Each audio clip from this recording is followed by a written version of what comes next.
October 15th. Richard Johnson went to prison, sentenced to 20 years. He was nearly 50. By the time he got out, he'd be 70. Prison was a dog-eat-dog world, and it was uncertain if Richard Johnson, accustomed to a life of luxury, would even survive. Even if he were fortunate enough to make it out alive, the outside world would have undergone earth-shattering changes in those 20 years. Following his imprisonment, the details of his various crimes were reported online by the police, hitting the Twitter trends that very day. On October 20th, the Johnson Group declared bankruptcy, its assets liquidated and auctioned off. William had thought that entering the Johnson family, being adopted by Richard Johnson, meant stepping into high society, where no one would look down on his status anymore. Aunt Margaret had even promised him the Johnson family trust. As soon as they died, the vast Johnson fortune would be his. It turned out to be wishful thinking. He hadn't expected the Johnson family to go bankrupt in just a few short days. He went to check the Johnson family mansion.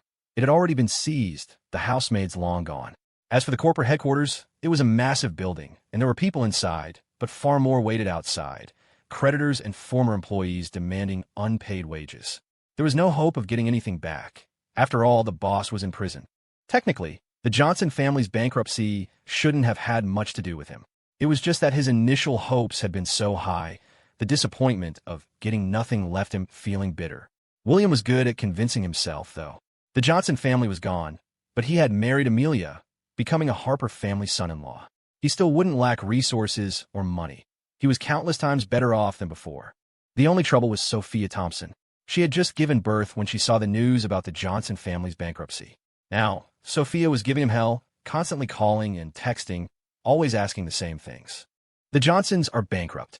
Will you divorce Amelia and marry me? You said you'd be with me once you got the Johnson family trust. Now the family's gone. Will you still keep your promise? William, when are you coming to see your son? Do you love me? Why aren't you answering my calls? Why aren't you replying to my texts? William, don't think I won't take our son and go find Ms. Harper. William had developed an almost conditioned dread of Sophia Thompson. Every time he saw her name pop up on his phone, his emotions went on a roller coaster, terrified that Amelia would find out something. He had considered dealing with Sophia, getting her out of the picture, but hadn't found the right opportunity. The original plan was to take her to the Hamptons estate. Fewer people there, easier to act. But Sophia had inexplicably changed her mind, absolutely refusing to go. After giving birth, she checked into a postpartum care center, with William footing all the bills. William was genuinely scared Amelia would find something out, so he hadn't dared to make any rash moves. Then, just 3 days after the Johnson Group declared bankruptcy, a group of people, accompanied by the police, showed up looking for him. The reason? He had apparently signed some kind of legal representative agreement. Now that the Johnson family was in trouble, he was saddled with their debt. The exact amount hadn't been calculated yet, but it definitely wouldn't be less than $1. $5 billion. $1. $5 billion. After all his years working in Hollywood, taking countless jobs, he hadn't even earned $100 million. Now, out of nowhere, he owed this astronomical sum. He couldn't repay it, even if he sold himself. When William heard the news, his vision went black, and he nearly fainted. He was completely dazed, unsure of who he was, where he was, or what was happening. I didn't sign anything. When did I sign as a legal representative? He wasn't an idiot. He knew you couldn't just casually sign agreements like that. If problems arose, the legal representative was the first to be held responsible. William refused to admit he'd signed it, until they produced the document. Look here, isn't this your handwriting? You even put your thumbprint. Don't try to deny it. William suddenly remembered. After he and Amelia got engaged, he had spent a couple of days staying with the Johnsons, keeping Aunt Margaret company. Aunt Margaret had been distraught, almost hysterical daily, because of Richard Johnson's affairs. That night, she had pulled out a thick stack of documents, urging him to sign, saying she wanted to leave the Johnson family trust to him. Blinded by the unexpected windfall, he hadn't checked carefully. He'd merely glanced at it, confirmed it looked like an asset transfer, and started signing and pressing his thumbprint. After signing, he had fantasized constantly, wishing Aunt Margaret would die quickly so he could inherit the fortune. Not only did he not inherit anything, but he was now burdened with enormous debt. These debts felt like a crushing mountain, squeezing the breath out of him. People say you learn best the hard way, often in one painful lesson. But this price was far too steep. There was simply no way he could repay this debt.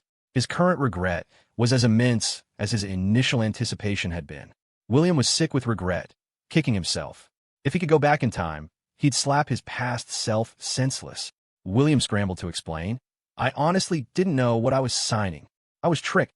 But outsiders only recognized what was written in black and white. Since he had signed, he had to bear the legal responsibility. If they let him off just because he claimed ignorance, what was the point of the law? Lately, Benjamin Harper and Amelia were overwhelmed, dealing with issues related to Harper Tower. William absolutely didn't dare tell them about his own mess. He was terrified that their barely begun marriage would instantly turn into a divorce. Benjamin Harper was purely mercenary. He'd discard anything or anyone that offered him no benefit. Since the Johnson family's bankruptcy, Benjamin already looked down on William. If he found out William owed $5 billion, he'd surely kick him out immediately. As for Amelia, before the wedding, there might have been some lingering affection from their past. But now that they were married, she barely spoke to him. The marriage felt like widowhood. William refused to admit he'd signed the papers, no matter what. He decided to visit Aunt Margaret, hoping to find some way out. The Springfield Mental Health Center, where Aunt Margaret was confined, wasn't much different from a prison. Visiting required going through procedures. When William saw Aunt Margaret, he almost didn't recognize her. Her head was shaved bald, her face bruised and swollen. One of her eyes had been blinded by Richard Johnson, making her look at people askance. Aunt Margaret was clearly traumatized by the beatings. She trembled uncontrollably at the slightest disturbance, curled up on the bed, muttering deliriously, "Don't hit me. I was wrong." William had seen pictures online of Aunt Margaret's pitiful state, but the photos couldn't compare to the reality. In person, she was far worse off. She couldn't even manage basic needs like eating, drinking, or using the toilet without assistance. This facility was clearly no Mayo Clinic. No one was taking proper care of her. Even before getting close, William caught the foul stench of feces and urine. How proud and arrogant Aunt Margaret had once been, the beautiful, elegant Mrs. Johnson, to end up like this. For her, it was surely a fate worse than death. A look of disgust crossed William's face, and the stench drove him back. Suppressing a gag, he put on a mask before forcing himself to re-enter the room. William had consulted a lawyer. The only path forward now was to get Aunt Margaret to admit she had tricked him into signing those documents. He'd still face legal consequences, but it might at least lessen the severity. William secretly visited the Springfield Mental Health Center.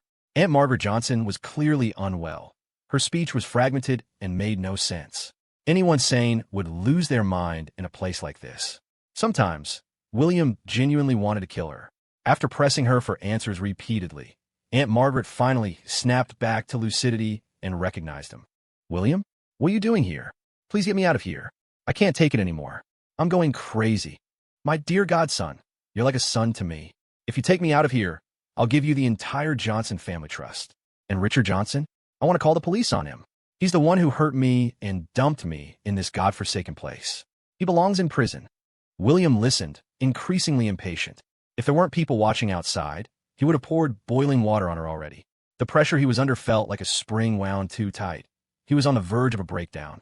Angry, irritable, and filled with violent thoughts, William looked at Aunt Margaret like she was already dead. Seizing the moment while she was still lucid, William pulled out a copy of document and shoved it in her face. "Why did you trick me into signing this?" Aunt Margaret squinted at it with one eye, feigning ignorance. "Didn't you sign it willingly? I left my estate to you. Shouldn't you give me something in return? You signed as the legal representative of your own free will. I didn't force you. You didn't force me, but you deceived me. I had no idea that agreement was in those documents." William's eyes were bloodshot with rage, his entire body trembling. Startled by his sudden outburst, Aunt Margaret shrank back. Her instinct screamed that William was dangerous. "I'm mentally ill. Everyone knows that. You think I could trick someone like you? Be serious. You signed because you wanted the Johnson fortune. She might be crazy, but she wasn't stupid." William became her godson out of greed, for money, status, and power. She'd seen enough people in her life to know exactly what he was. Selfish, greedy, a spineless simp. Giving him the inheritance? Sure, but only if he was lucky enough to actually survive it. Back then, she had him sign the legal responsibility agreement so she could control him. As her son, his wins and losses would be hers too. If anything went down, no one would walk away clean. She learned that from Ethan Johnson. She hadn't bound him legally, and he slipped away. As Aunt Margaret rambled, her mind grew sharper. "You say I tricked you? Then show me the proof. It's all there in black and white. You signed it, even stamped your fingerprint. You're a celebrity. You expect people to believe you didn't know what you were signing. Before she could finish, William grabbed the electric kettle from the cabinet and hurled it at her. He didn't want to touch her. Too disgusting. The lid popped open midair, and scalding water spilled directly onto Aunt Margaret's neck. She let out a shriek, louder than any of her past manic episodes. William stared coldly at her writhing on the bed, curled up in agony. To him, she looked like a maggot, filthy and repulsive. His self-control snapped. You still think you're the Grand Lady Johnson? Let me tell you, the Johnson family is finished, bankrupt. You're $5 billion in debt. Even the house was auctioned off. And your husband, Richard Johnson, he's rotting in Springfield Correctional Facility for the next 20 years. You think you're getting out of here? You're dreaming. You killed your own daughter. And you lied to me, said Ethan Johnson did it. If I hadn't believed your crap, I wouldn't be in this mess. A lunatic like you should be dead. No, death is too easy. You deserve to rot, alive, in this place, covered in sores and filth for the rest of your miserable life. William's eyes were bloodshot, all patience gone. After throwing the kettle, he picked up the only plastic chair in the room and smashed it against Aunt Margaret. The curses pouring out of his mouth were vile. He didn't even know what he was saying anymore. Seeing her twisted face gave him sick satisfaction. Tears weren't enough. He wanted blood. But the noise had drawn attention. Staff burst in. William was escorted out of the Mayo Clinic and banned from returning. That lead was gone. But secrets don't stay buried forever. Sooner or later, Benjamin Harper would find out. William just hadn't expected it to happen so soon. When he got home from the Springfield Mental Health Center, something felt off. The atmosphere was tense. He walked in to find Benjamin Harper sitting stiffly on the couch, silent. His expression was severe, a deep crease between his brows. There was a palpable air of anger. William's heart dropped. His legs started to feel weak even before he got close. He turned to Amelia Harper, who stood nearby with her head bowed, hoping to glean some clue from her face, but she didn't look up. Where have you been? Benjamin Harper's voice was hoarse, but full of authority. William was terrified of him. Standing before his father, he lowered his head. Nowhere, just out for a walk. He hadn't told anyone about visiting Aunt Margaret. He had snuck around the past few days, knowing that if Benjamin Harper found out, the debt would be exposed. A group of people came to Harper Tower. They had this. Benjamin Harper flung a folder of documents at William's face like a slap. They said you owe them money. What the hell is going on? William dropped to his knees. Dad, I'm sorry. It wasn't my debt. It was the Johnson family's. Aunt Margaret tricked me into signing a document that made me legally responsible. I didn't know, really, I didn't. He scrambled to explain.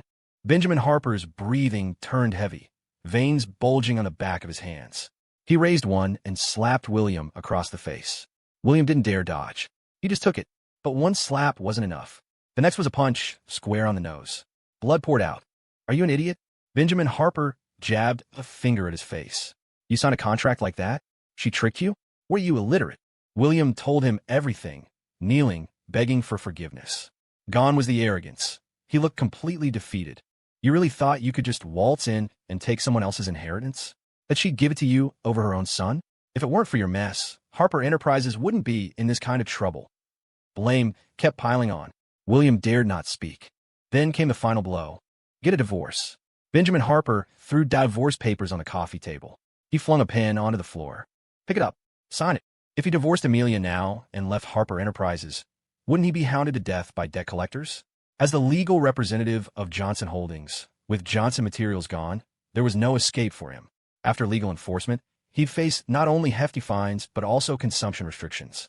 Once blacklisted on the credit report, he wouldn't be able to work, and in severe cases, he could even face criminal charges.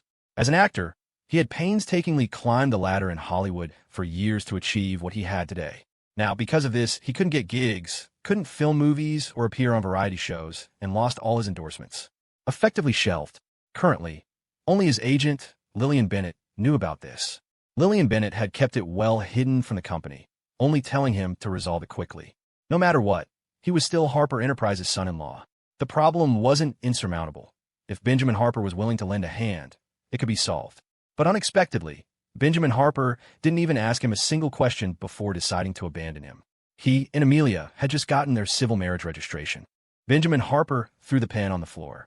Seeing William unresponsive, he tossed a check onto him. His expression was disdainful, looking at William as if he were vermin in a trash heap. Sign the papers, and this $5 million is yours. It was like tossing charity utterly devoid of respect. He had always looked down on William. If Amelia hadn't made such a public fuss about wanting to be with him back then, he never would have agreed to this marriage. Benjamin Harper was a shrewd judge of character. People like William lacked real intellect, possessing only petty tricks. They had no vision, only a greed for small advantages.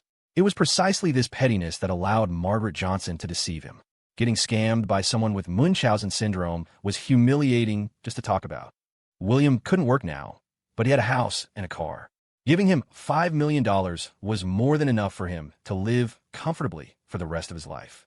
Benjamin felt he was already being very generous, especially since, recently, due to issues with substandard steel, many properties were stuck on his hands. The real estate market had been hyped up recently. In just 1 month, prices per square foot soared from a few thousand to $3K, $4K. Harper Enterprises already had real estate holdings, and Benjamin Harper had stockpiled many properties, even buying more opportunistically, waiting to sell at a high price for a massive profit. But now, news of his collaboration with the Johnson family had leaked to TMZ and was trending on Twitter. Buyers worried about the quality of the houses, and coupled with the currently inflated prices, no one wanted to buy from him. This meant the properties he acquired at high prices could only be sold at a loss. With too many properties stuck on his hands, recouping his investment was difficult. If they couldn't be sold, the losses would be incalculable. He'd been overwhelmed by this housing issue lately, so stressed that his hair was thinning drastically, his temples already gray. Seeing William kneeling silently on the floor, his anger flared, his patience completely gone. He lifted his foot and kicked William hard in the shoulder, knocking him to the ground. Still enraged, he stood up and kicked him several more times, his eyes flashing menacingly. "Get up and sign the papers. Don't make me repeat myself." Unsure where he'd been kicked, William gagged but didn't vomit, though the metallic taste of blood filled his throat. He stared at the check on the floor, resentment filling his heart. Ethan got $5 million, but he only got $5 million? Why? If Amelia hadn't tempted him back then, insisting he become the Johnson family's godson, he wouldn't be in this mess. It was all Amelia's fault. Why should he suffer like this while the person who ruined him got a happy ending? It wasn't fair. William trembled. Onlookers assumed it was from the pain of the beating, but in reality, he was shaking with rage. Anger and resentment threatened to consume him bit by bit. He clenched his fists so tightly his knuckles turned white. Benjamin Harper stood before him, looking down. "If you don't sign, you won't even get the $5 million. The day the Johnson family's trouble surfaced, Benjamin Harper had wanted to call off the marriage. Who knew William would act so fast, taking Amelia to get their civil marriage registration right after lunch, even posting photos on Instagram? At the time, rumors were swirling online that Amelia was still hung up on Ethan, that her behavior at the wedding ceremony showed she didn't want to marry William and wanted out. After the photos and marriage certificate were posted, much of the online speculation died down, salvaging some of their reputation. But now, William had caused this colossal disaster. Benjamin, who already disliked him, now felt he was utterly hopeless, a complete waste. What use was a man like him? Useful for stirring up trouble? Useful for owing billions in debt? Or useful for being incompetent at everything? Unable even to handle something as simple as taking care of Amelia, as well as Ethan could? Take last month, when Amelia was filming a variety show, she got hit by someone and had a truffle allergy reaction. If Ethan had been taking care of her, none of that would have happened. William wouldn't sign. If he got divorced, his life was over. Staying with Harper Enterprises meant he could at least spend their money, and with their backing, those people outside wouldn't dare to bother him. William climbed up from the floor, only to kneel again. Kneeling was humiliating, but he treated it like acting. He kowtowed while begging, "Dad, please forgive me this once. I know I was wrong. I'll never do it again. Let me stay. I'll take good care of Amelia. We just got married. Getting divorced now will make us a laughingstock. If anyone's going to be laughed at, it'll be you." People naturally look out for themselves. Everyone understands that. Seeing that pleading with Benjamin Harper was futile, William crawled on his knees towards Amelia, grabbing her hand tremblingly. "Amelia, wife, you won't abandon me, right? We've known each other for so many years, grew up together. Our childhood, sweethearts bond. I've loved you for so long. I'd do anything for you. We finally got married. Are you really going to leave me and divorce me now?" Benjamin Harper remained silent, watching Amelia coldly, waiting for her answer. He hoped his daughter wouldn't disappoint him this time. William was now nothing but a burden. Being with him would only drag her down, like a camel overloaded in the desert. It might not seem like much at first, but over time, it's often the last straw that breaks its back. William could very well be that last straw. Amelia, bit her lower lip, glancing briefly at William before quickly looking away, unable to meet his eyes. Dad had already discussed the divorce with her, pointing out the many disadvantages to her, urging her to cut her losses and not persist in this mistake. It was only human nature to seek advantages and avoid harm, to choose the more beneficial path. She couldn't knowingly walk into a swamp, could she? Amelia felt a pang of pity, mixed with shame. She had wronged William. They had known each other for over 20 years, closer than family. When Benjamin Harper used to be busy, it was always William who kept her company at home. Just calling out to her wouldn't work.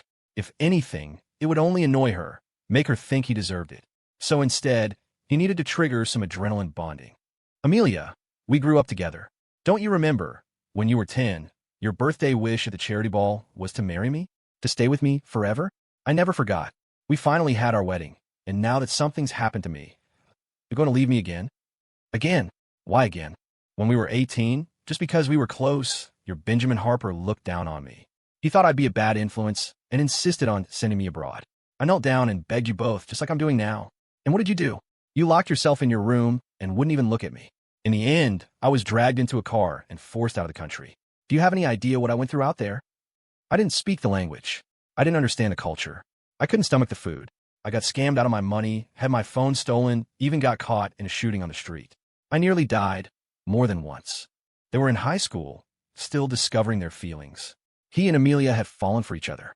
But when Benjamin Harper saw their chat messages, he blew up and cut all ties by shipping him overseas. Everyone had been in the wrong, but he was the only one punished.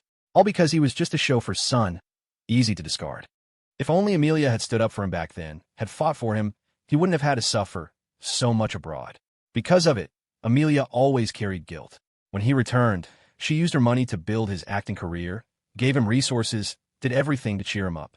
Whenever he was sick, a single call would bring her running, even if it was the night of her philanthropic gala.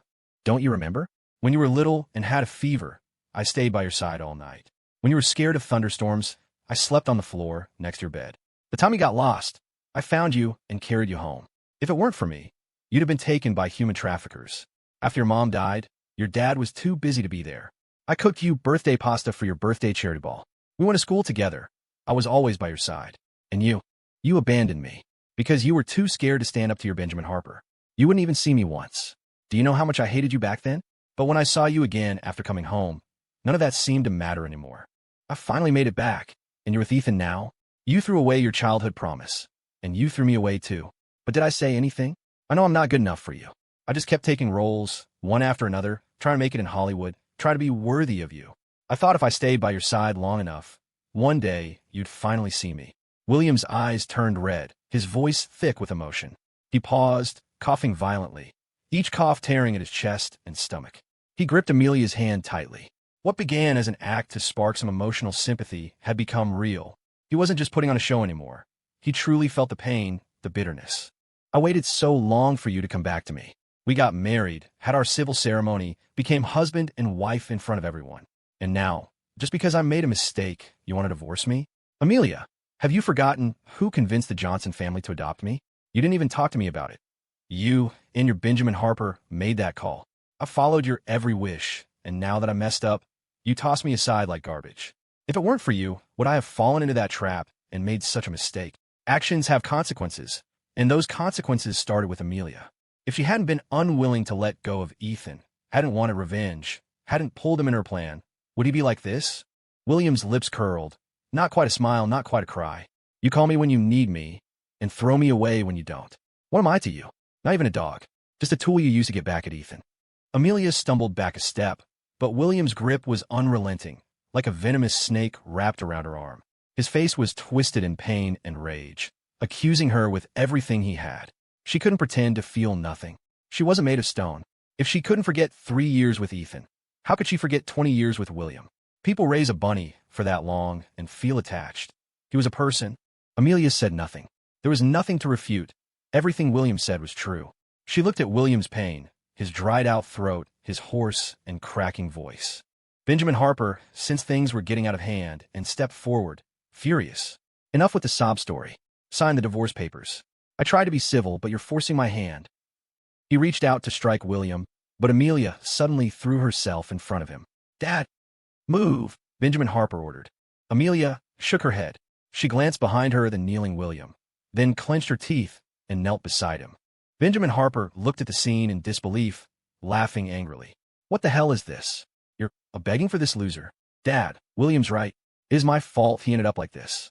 If I hadn't insisted on marrying him, if I hadn't made you reach out to the Johnsons and get him adopted, he wouldn't have fallen for Margaret Johnson's lies. It all started because I ran out on my wedding. If she had just stayed at the gala and gone through the motions with Ethan, none of this would have happened. Or if, after breaking off the engagement, Harper Enterprises hadn't tried to smear Ethan to save face, he might not have retaliated either. She had been in denial. But now, with everything falling apart, she could no longer avoid the truth. So what are you saying now? Benjamin Harper glared at her and William. I insisted on marrying William. Now that he's in trouble, I can't just walk away. I won't divorce him. Smack. Benjamin Harper slapped her hard. Amelia's head snapped to the side, her hand hitting the floor for balance. She stared blankly, then looked up at him, her eyes filled with hurt. He had never hit her before. Not when she was little, not when she made mistakes. He'd always punished her with cold silence or grounded her in a room. He had been strict, but he loved her. When she skipped the gala to see William, he had yelled at her over the phone, lectured her, for her own good. When she insisted on marrying William, he disapproved, but gave in. Benjamin Harper was a man of ambition, but he also wanted Amelia to marry someone who truly cared for her. First Ethan, then William, men he thought she could control. But it turned out, he'd misjudged them both. Sentimentality when it doesn't count. And now you choose to be sentimental? Who are you putting on a show for? Benjamin Harper pointed at Amelia, his hands trembling with fury. Benjamin Harper wasn't a man driven by sentiment. Too long in the world of business had taught him to view everyone and everything through the lens of potential gain. His world had slowly simplified into two categories, useful or useless. Before the Johnson family's downfall, William held some strategic value in his eyes. But now, with the Johnson family reduced to a disastrous mess, William was nothing more than a disease-ridden bug crawling on a trash heap. He did love Amelia. She was his own flesh and blood, after all. When her cooperation wasn't required for his plans, he could afford to respect her opinions, even tolerate her stubbornness. But his tolerance had its limits. Benjamin Harper embodied the authoritarian parenting style. He wouldn't brook any challenge to his authority. I've indulged you far too much. That's why you become so utterly defiant. Amelia tried to reason with her father. It's not as if our family can't afford to support one more person. Why are you so determined to kick William out? Support? Benjamin Harper scoffed derisively. You support pets? Cats and dogs. What dignity is there in supporting a grown man? Besides, do you have any clue how much trouble follows him? Things will resolve themselves in time. Amelia's voice trailed off, her earlier conviction fading. Easy for her to say. They had signed a prenuptial agreement. William's debts and legal liabilities couldn't touch Amelia at present. But what about the future? The longer they stayed together, the more intertwined their lives would become. As ties strengthened, so too would the entanglement of their interests, making a clean separation nearly impossible down the line. The cold smirk on Benjamin Harper's face stung Amelia. Dad, is everything about self-interest to you? Keep those who benefit you. Discard them when they're useless? It's William today. Will it be me tomorrow? If William and I divorce, will you instantly line up the next candidate for me? William might not be the outstanding man you wanted, but at least he treats me well. And since I am married to him, I won't just cast him aside. It was like the vow Pastor Smith had elicited at the wedding. For richer, for poorer, in sickness and in health, forsaking all others. Amelia firmed her resolve, her gaze meeting her father's steadily. Benjamin Harper's sneer vanished, replaced by a cold mask. He stared at her, his hands clenching in a fist at his sides as he fought the overwhelming urge to strike her. So this was how his own daughter saw him. He couldn't deny that self-interest often ruled the adult world. But when it came to Amelia, he truly felt he had done everything he could, the best he knew how. Benjamin Harper had lectured Amelia before. You could choose a man for his looks, for his wealth, even for his prowess in the bedroom. But the one thing you should never choose him for was simply because he's good to you. Love and being treated well were fleeting, intangible things that could vanish in an instant. Clearly, Amelia had forgotten his teachings. They were both consumed by anger. Lecturing her now would be utterly futile. She wouldn't hear a word of it.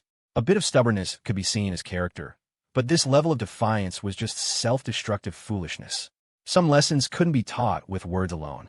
Only after she'd run headlong into a wall herself would she truly understand. As if coming to a realization, Benjamin Harper unclenched his fists. Fine. Since you can't bear to part with William, you can get out and take him with you. Amelia stood frozen, motionless, as though the words were a physical blow that left her stunned, wondering if she'd heard him right. Benjamin Harper delivered his ultimatum. You want to be with William? Fine, but don't ever set foot in this house again. Harper Enterprises will have nothing more to do with you. And as far as I'm concerned, I no longer have a daughter. Amelia shook her head, her voice raspy. Dad, don't call me Dad. Benjamin steeled himself. Get out, now. Save me the trouble of forcing you onto the next highest bidder later, since I'm apparently such an opportunist. He was forcing her hand, making her choose between her father and her husband of mere days. Amelia was torn, unable to comprehend why her family couldn't make room for the man she loved. William's heart hammered against his ribs. This was not the outcome he'd envisioned. If Amelia was truly cut off from Harper Enterprises, their marriage became utterly meaningless. Still, Benjamin Harper likely wouldn't be that heartless, William reasoned. Amelia was his only child. Since his wife's passing, Benjamin had dedicated himself entirely to his work and raising Amelia. He hadn't remarried, nor had he strayed like Richard Johnson, accumulating mistresses and illegitimate children. The vast Harper Enterprises fortune had to go to Amelia eventually.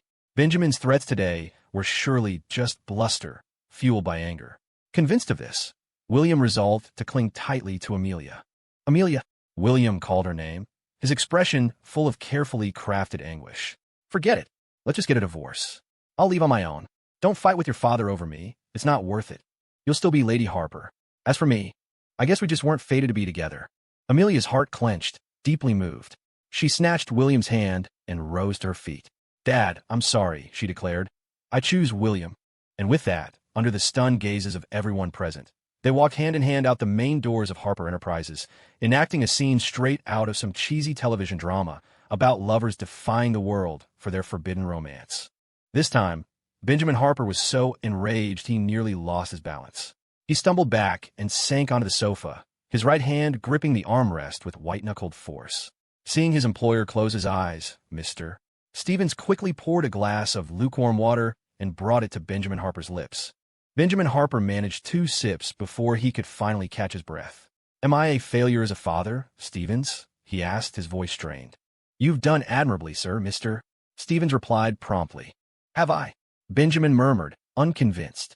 He couldn't help but wonder. What if he'd simply acquiesced when Amelia first expressed her reluctance to marry? Would things have spiraled so dramatically out of control? At the time, his reasoning had been simple. William was Amelia's own choice. They were engaged, the invitations had gone out, the Rosewood Grand Hotel was booked. For her to suddenly back out then would have caused chaos and embarrassment. Running away from the wedding once was bad enough, but attempting it twice?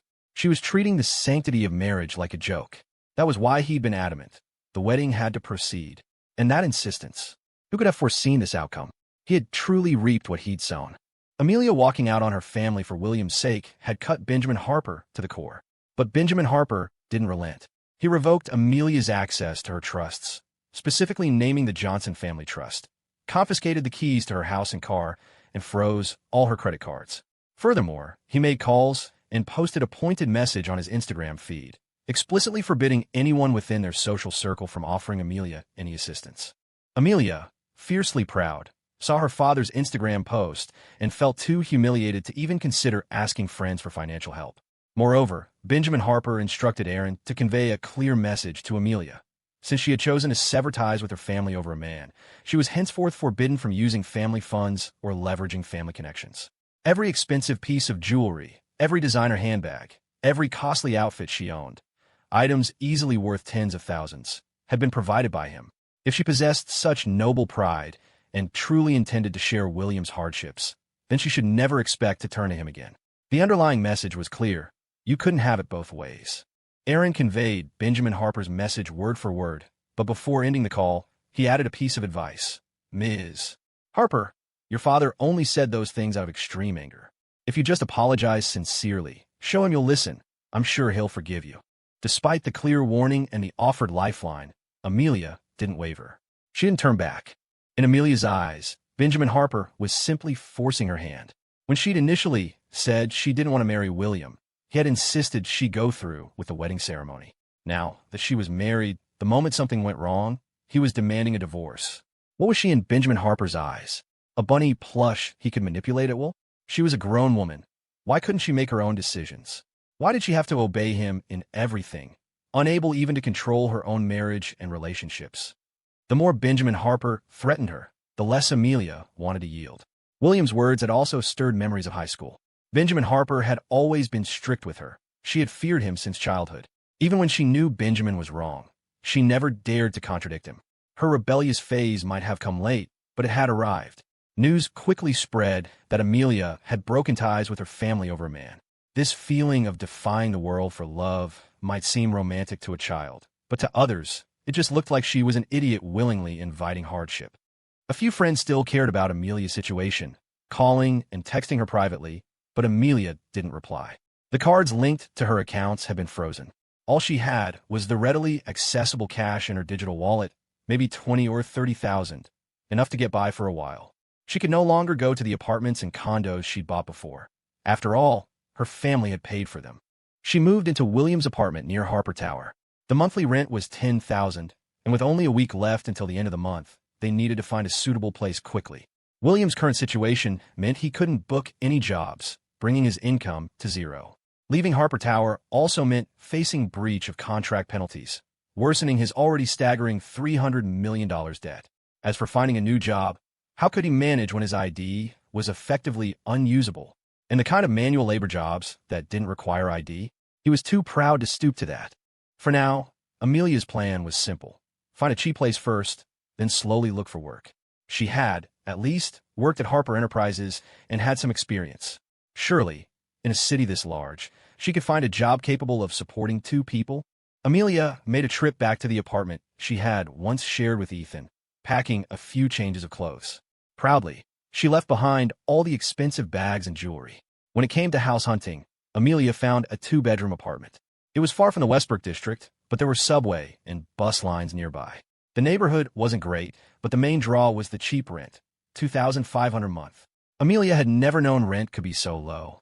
After they finished moving, William held Amelia's hand, his heart aching for her.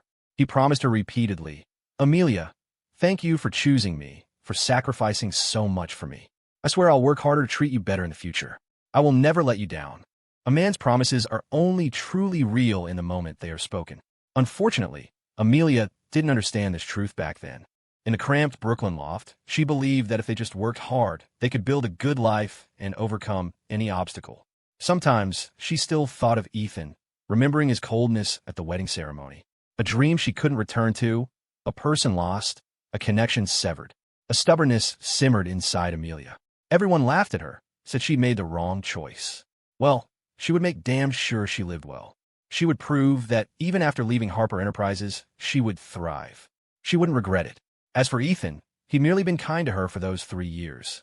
Anything he could do, William could do too, maybe even better. After settling in, Amelia started her job search. She actually managed to land a position as a CEO's executive assistant.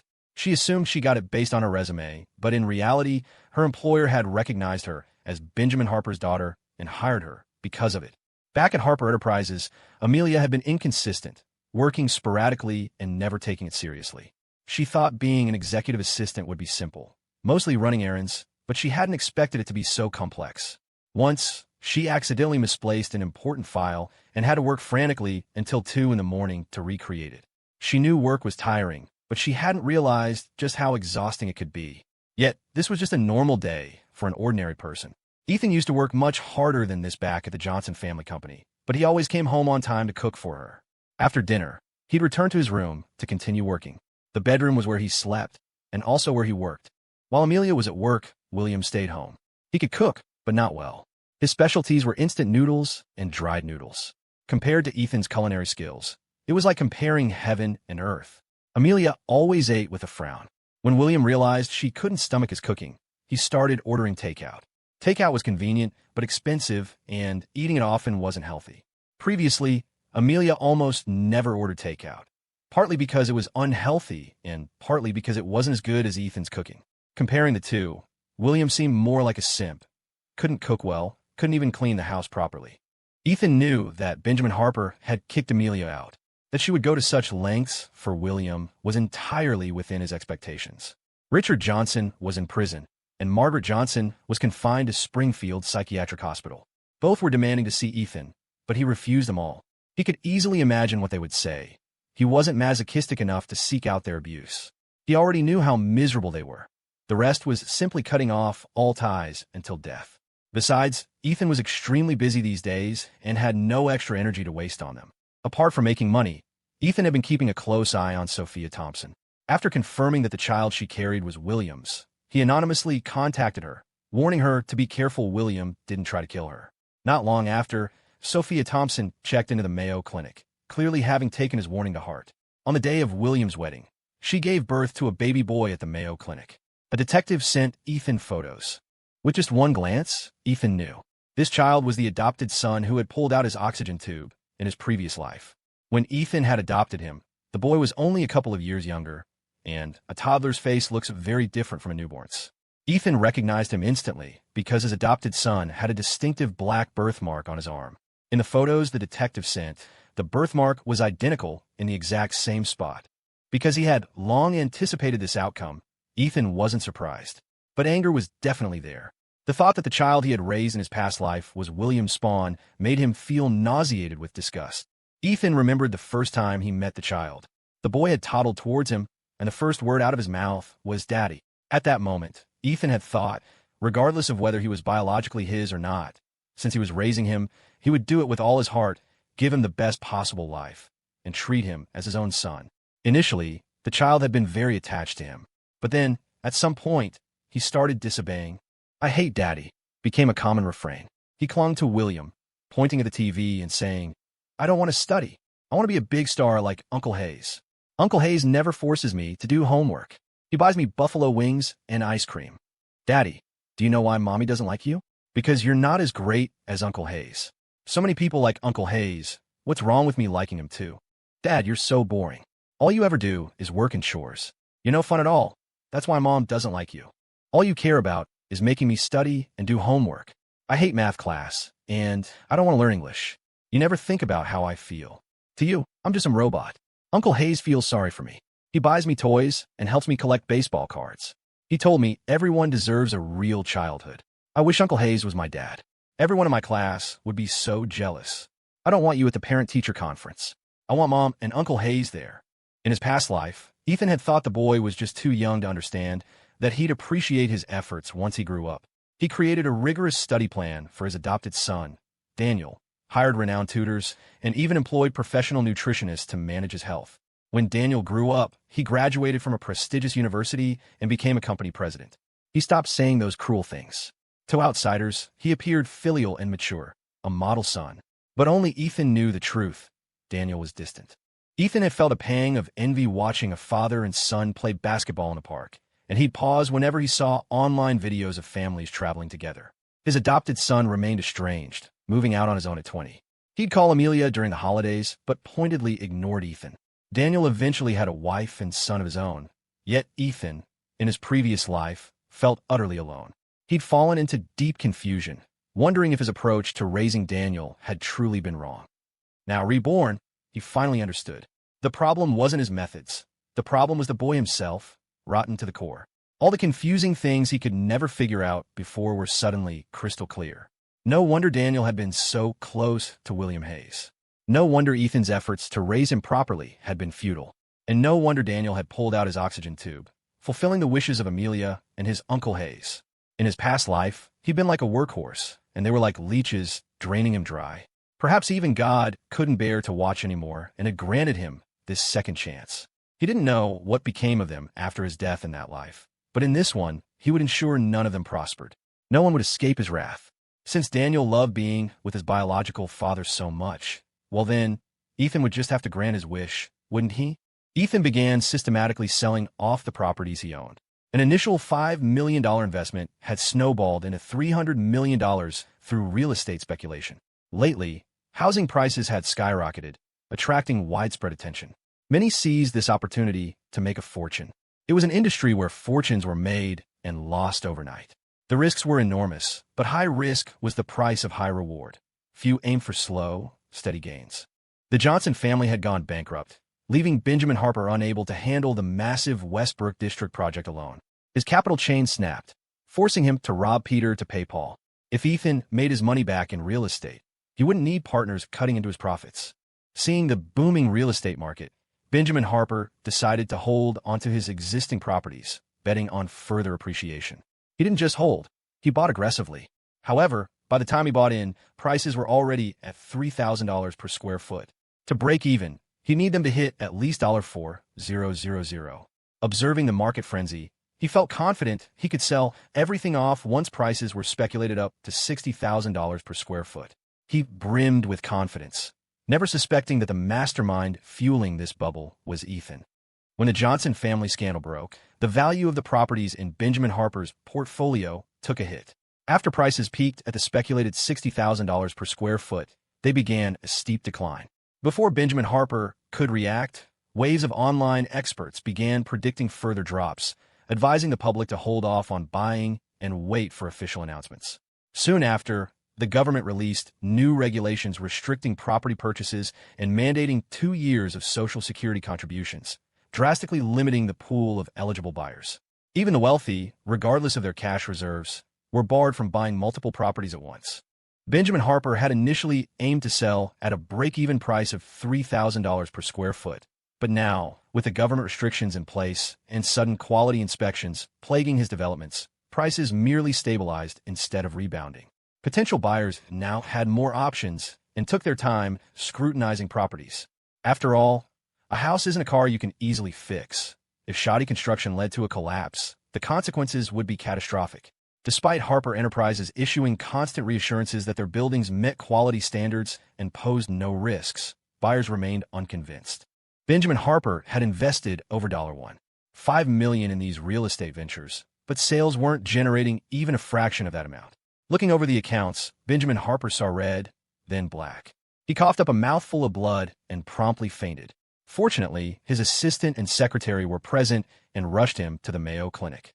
Benjamin Harper knew the losses would be severe, but he hadn't anticipated the sheer scale of the disaster. He had watched the Johnson family's bankruptcy with detached amusement, never imagining his own turn would come so swiftly. How could he possibly fill such a massive financial hole? If he couldn't, his only option was selling the Westbrook District land, a prospect he loathed. His only immediate recourse was to find a partner for a capital injection. But which family possessed the resources and the willingness to bail him out? Benjamin Harper mulled it over and landed on the Yayan Group. If he offered them 10% of the profits, would they be willing to invest and help him weather this storm? He wasn't sure. After all, the Yayan Group had recently helped Ethan quash those online attacks. Could the two already be in cahoots? The thought sent another surge of blood rushing to his head, making him dizzy. He quickly shut his eyes, leaned back against the pillow, and gulped for air. "Mr. Harper, are you all right?" his assistant asked worriedly from the bedside. "Should I call Mrs. Harper and ask her to come?" Mentioning Amelia only agitated him further. "I'm fine," Benjamin snapped. "Don't call her. Not unless she divorces that William Hayes." Despite his harsh words, it was clear he secretly longed for Amelia's presence, though his pride wouldn't let him admit it or back down. He knew that compromising now would set a precedent. He had to hold firm. Given time, Amelia would learn the importance of money and realize William Hayes wasn't worth $5 million. The assistant discreetly texted Amelia anyway, urging her to come see her father. Amelia's immediate reaction was suspicion. She figured the assistant was just trying to trick her into coming back. After all, her father had seemed perfectly healthy, energetic enough to hit someone when she'd left. So, Amelia cautiously replied, "I'll come back if he agrees to see William Hayes with me." The assistant stood by the door, gazing at Benjamin Harper lying pale-faced under the forge drip, his hair looking grayer than usual. Stripped of his title as chairman of Harper Enterprises, he was just a father. The assistant hoped his daughter would grasp the situation, mature quickly, and step up to share some of the burden. Benjamin Harper was still fixated on the Yayan Group when his phone rang. It was Victor.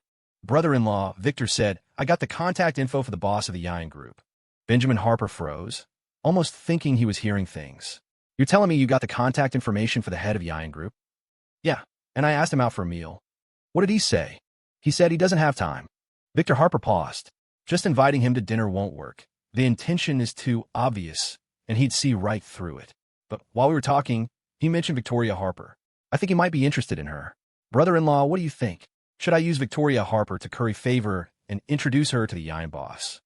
Benjamin Harper knew what he was up to. Victoria Harper was a beauty, a truly striking one. No man disliked a beautiful woman. Victoria had never lacked suitors growing up, and after she came of age, some even wanted to marry her for strategic alliances. Unfortunately, Edward Harper died early, and while Victor Harper talked big, he couldn't actually control Victoria Harper. Victor setting his sights on Victoria now was likely half motivated by revenge for her stabbing his palm with a fork. His hand was still aching. The doctor said he'd damaged a tendon, and even after healing, it wouldn't be as flexible as before. How are you going to introduce them? Benjamin asked calmly. Victoria is completely devoted to Ethan Johnson. Do you think she'll listen to you and meet the Yian boss? I'm hosting a banquet at the Harper family estate the day after tomorrow. We'll call it a birthday celebration for Victoria. Birthday? Didn't her birthday already pass? It did. Consider it a belated celebration. We'll spare no expense to make it grand. Benjamin still had doubts, but Victor continued, Don't worry, brother-in-law, I'll handle everything. The Yian boss said he'll be there, and Victoria will come back too. Once Victoria marries him, with that connection, how could we not help you? Just wait for the money to roll in. Don't be so confident. This isn't that simple. Benjamin couldn't help but throw cold water on his enthusiasm. Things always seem to go wrong at crucial moments. He had to be cautious. Victor, however, wasn't concerned and didn't take Benjamin's words seriously.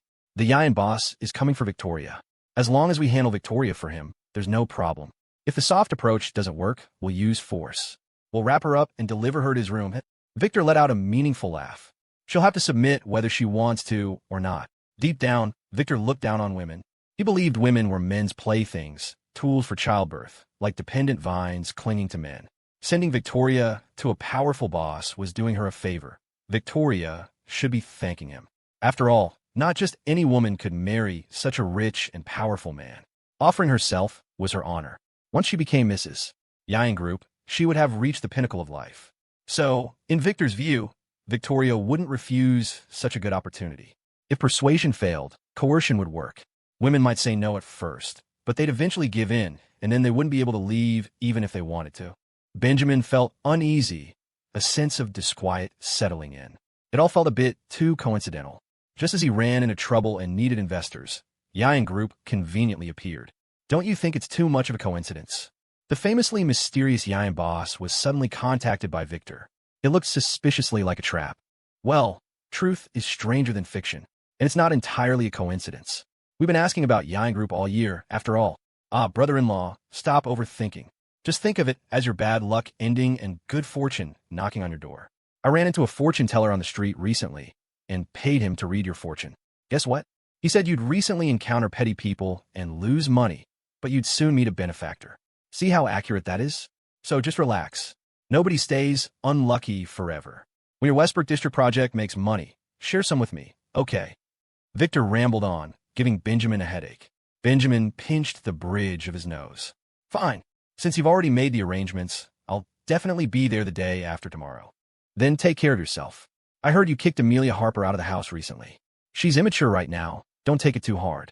I'm sure she'll understand your good intentions soon enough. Victor offered hollow comfort over the phone. Mentioning Amelia Harper just made Benjamin feel weary. Let's not talk about her. I'm tired. With that, he hung up. Elsewhere, didn't they say Amelia Harper graduated from a prestigious university? How come she doesn't know how to do anything? She even messes up generating reports. What can she do? I bet she just bribed her way through school. Cut her some slack. She's Lady Harper, after all, from a rich and powerful family. How would she know anything about ordinary life? Yeah, for poor people, work is slaving away. For rich people, it's experiencing life. Damn capitalists. She's been at Harper Tower for ages, and I have to clean up her messes every day. Why should I? I'm doing the work of two people, but only getting paid for one. She's so rich. Why is she stealing my money? Keep your voice down. Someone might hear you. The boss is still trying to get close to her. I don't care. She's just a pretty face, totally useless. Why did a perfectly fine, rich young lady come to work at this dump of a Harper Tower anyway? Outside the break room door, Amelia Harper tightened her grip on the cup in her hand. She had come to refill her boss's tea and hadn't expected to hear this. These past few days working at Harper Tower, she could clearly feel the distance others kept from her. During lunch, Everyone else went in pairs or groups, leaving her alone. She used to think working was easy, simple tasks, flexible hours, friendly people smiling at her. Who knew the real work environment was like this? If you weren't competent, people called you useless and gossiped behind your back about being just a pretty face. She realized these were the exact words she used to throw at Victoria Harper. Now, it had all bounced back onto her, and she couldn't even refute it. She pushed the door open. The two who had been chatting animatedly immediately stopped, shot her a glance, and hurried out of the break room. Amelia Harper was isolated. She wanted to quit, but she had worked hard to find this job. The internship paid $3K, $4K a month. She never used to think twice about that amount. It was the cost of dress, a pair of shoes, or some earrings, things readily available at home. But now, a $3K, $4K salary could cover rent and put food on the table for two people. Even that salary was only offered out of consideration for her father. If she had applied on her own merit, she probably would have been fired by now. Ding! Her phone's ringtone interrupted Amelia's troubled thoughts. She snapped back to reality, pulled out her phone, and saw it was a call from her uncle, Victor Harper. Uncle! Victor's voice came through the phone. Amelia, you've been away from home for so long. Are you settling in okay? Hearing a relative's concern, Amelia felt a sting in her nose. Yes, she lied. I'm doing fine.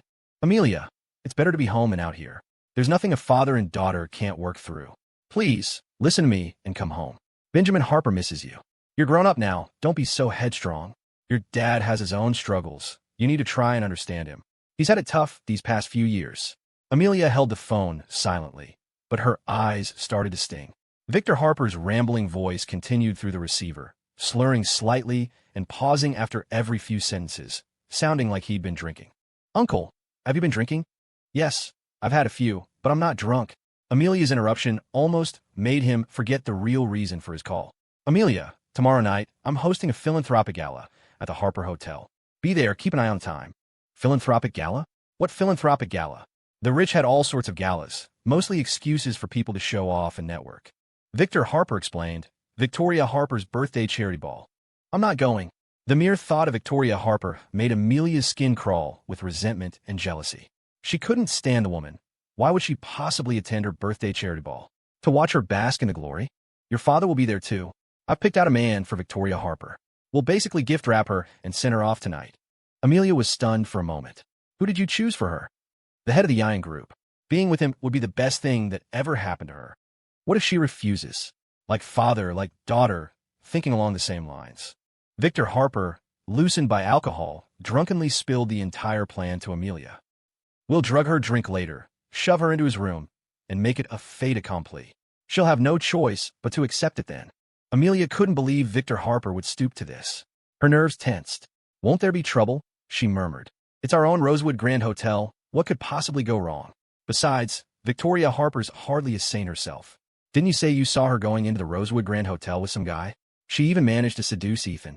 If we say she seduced the head of Yang Group, everyone will believe it. Just mentioning Victoria Harper and Ethan made Victor Harper grit his teeth with hatred. He couldn't wait to get his revenge. Once he had the Yang Group on his side, the first person he'd deal with was Ethan, running him out of Rosewood City. Don't you want a front row seat for such a spectacular show? You hate Victoria Harper more than anyone, right? Now your uncle is helping you get back at her. Amelia felt a flicker of temptation. The night after tomorrow? That's right, Victor Harper continued. Your father will be there. I'll put in a good word with him then. Uncle, can I bring William? Victor Harper, slurring his words from the alcohol, agreed readily. After hanging up, Amelia gripped her phone tightly. She had only missed their engagement party, and Ethan already wanted to call it off. If he saw Victoria Harper in bed with another man with his own eyes, would he still want her? Some men claimed they didn't care about a woman's purity, but deep down, they still saw losing her virginity as something shameful. Malice seeped uncontrollably from her heart. Her face darkened, her expression twisting ugly. She didn't think she was doing anything wrong. After all, she wasn't the one drugging Victoria Harper. She wasn't the one setting her up with a man. Besides, Victoria Harper was a loose woman anyway. She was just good at pretending in front of Ethan. Ethan had been fooled by her. She was merely trying to make Ethan see Victoria Harper's true colors. She was helping him cut his losses. She wasn't wrong. Once Ethan realized what kind of woman Victoria Harper truly was, maybe he'd even thank her. Amelia gradually convinced herself, and her conscience quieted. The fewer people who knew about this, the better. Back at the loft, Amelia simply told William they were going to the philanthropic gala at the Harper Hotel the day after tomorrow. William agreed immediately, assuming Amelia was making progress reconciling with Benjamin Harper. He couldn't stand another day in this dingy Brooklyn loft. He'd eaten takeout every single day since they'd left home. To make a good impression on Amelia, he hadn't even dared to order anything expensive. He was sick of it, feeling like he reeked of cheap takeout. Ethan was right there when Victor Harper called Victoria Harper. She cheerfully agreed, promising she would be there on time. Ethan knew immediately that Victor Harper was up to no good. "Your birthday was ages ago," he said. "Isn't it a bit late to be throwing you a makeup party now?" It was clearly a trap, and Ethan couldn't shake his unease.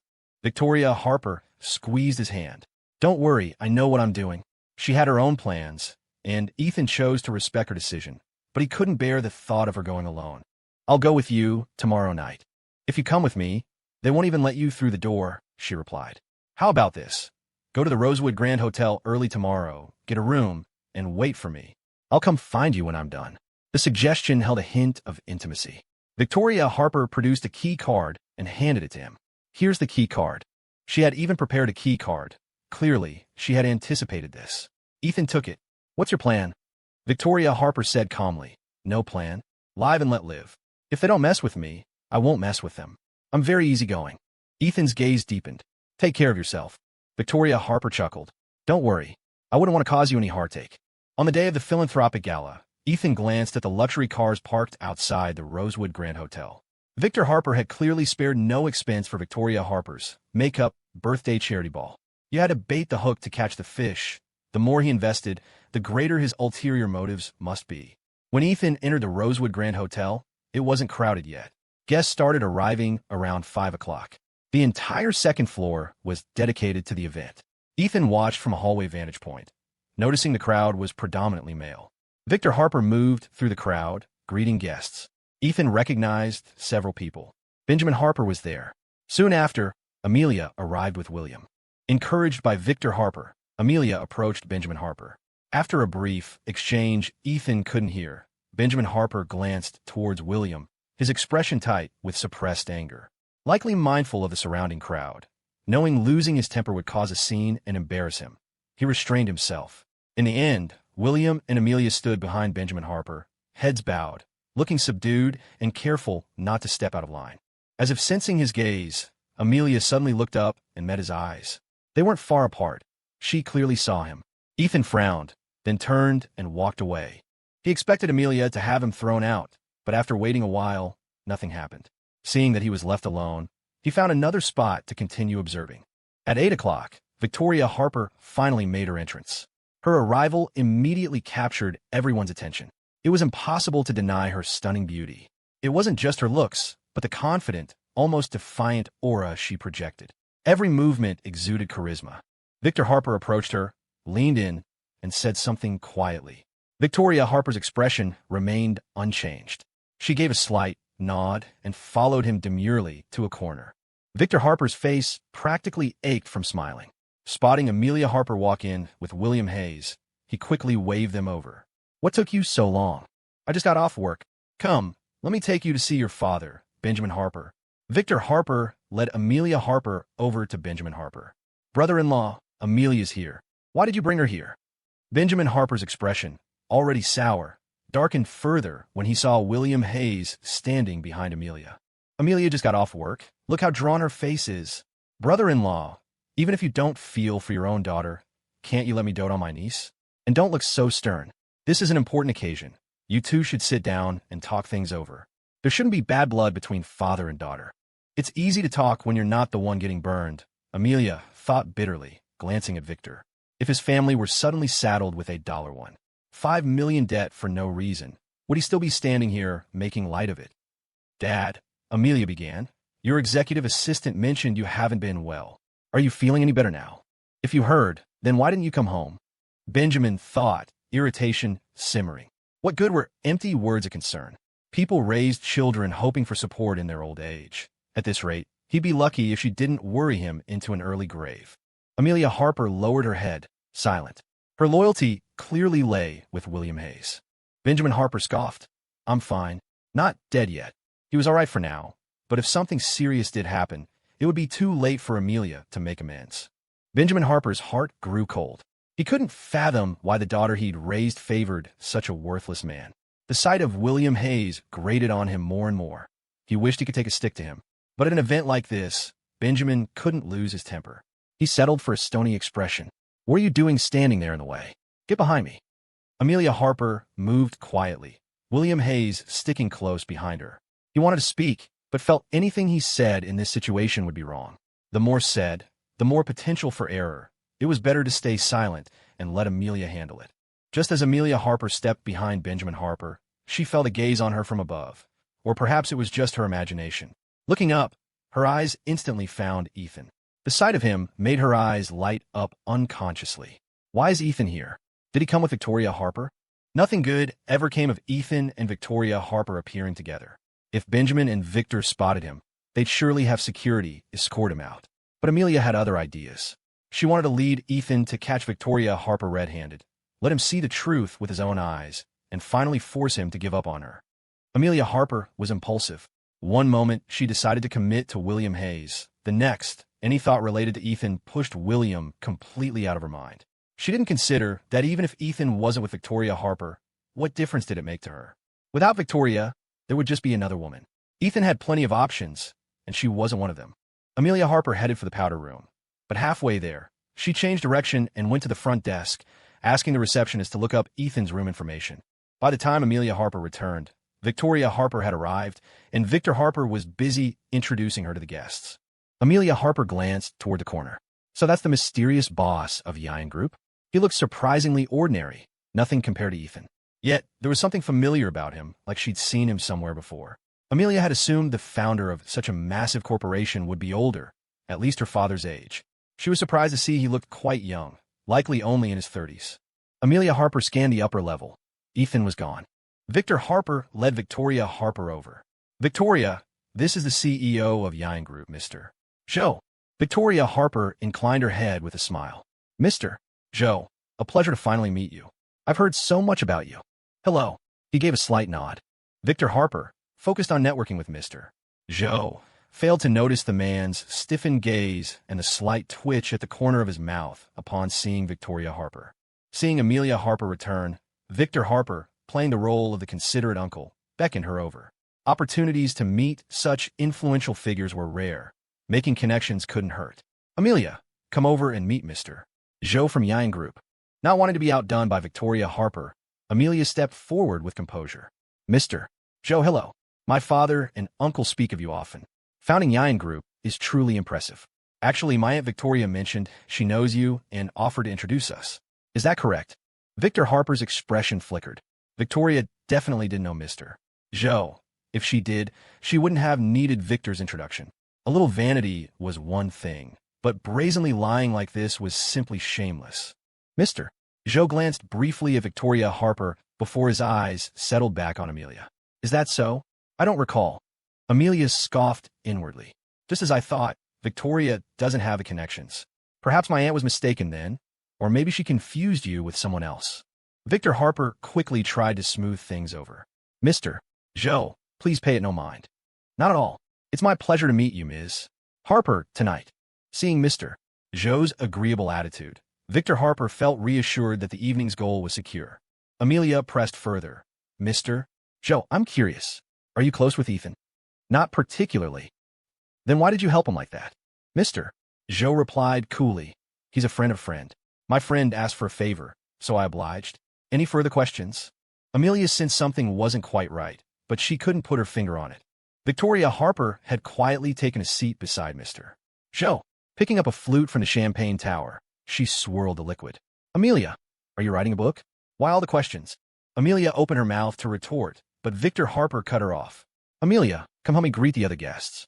Victoria, you keep Mr. Zhou company." Catching Victor's warning glance, Victoria nodded obediently. "All right." Victoria was certainly acting the part of a docile younger sister today. Victor Harper suddenly felt the stinging pain in his hand ease. Amelia, however, knew Victoria wasn't usually this easy to handle.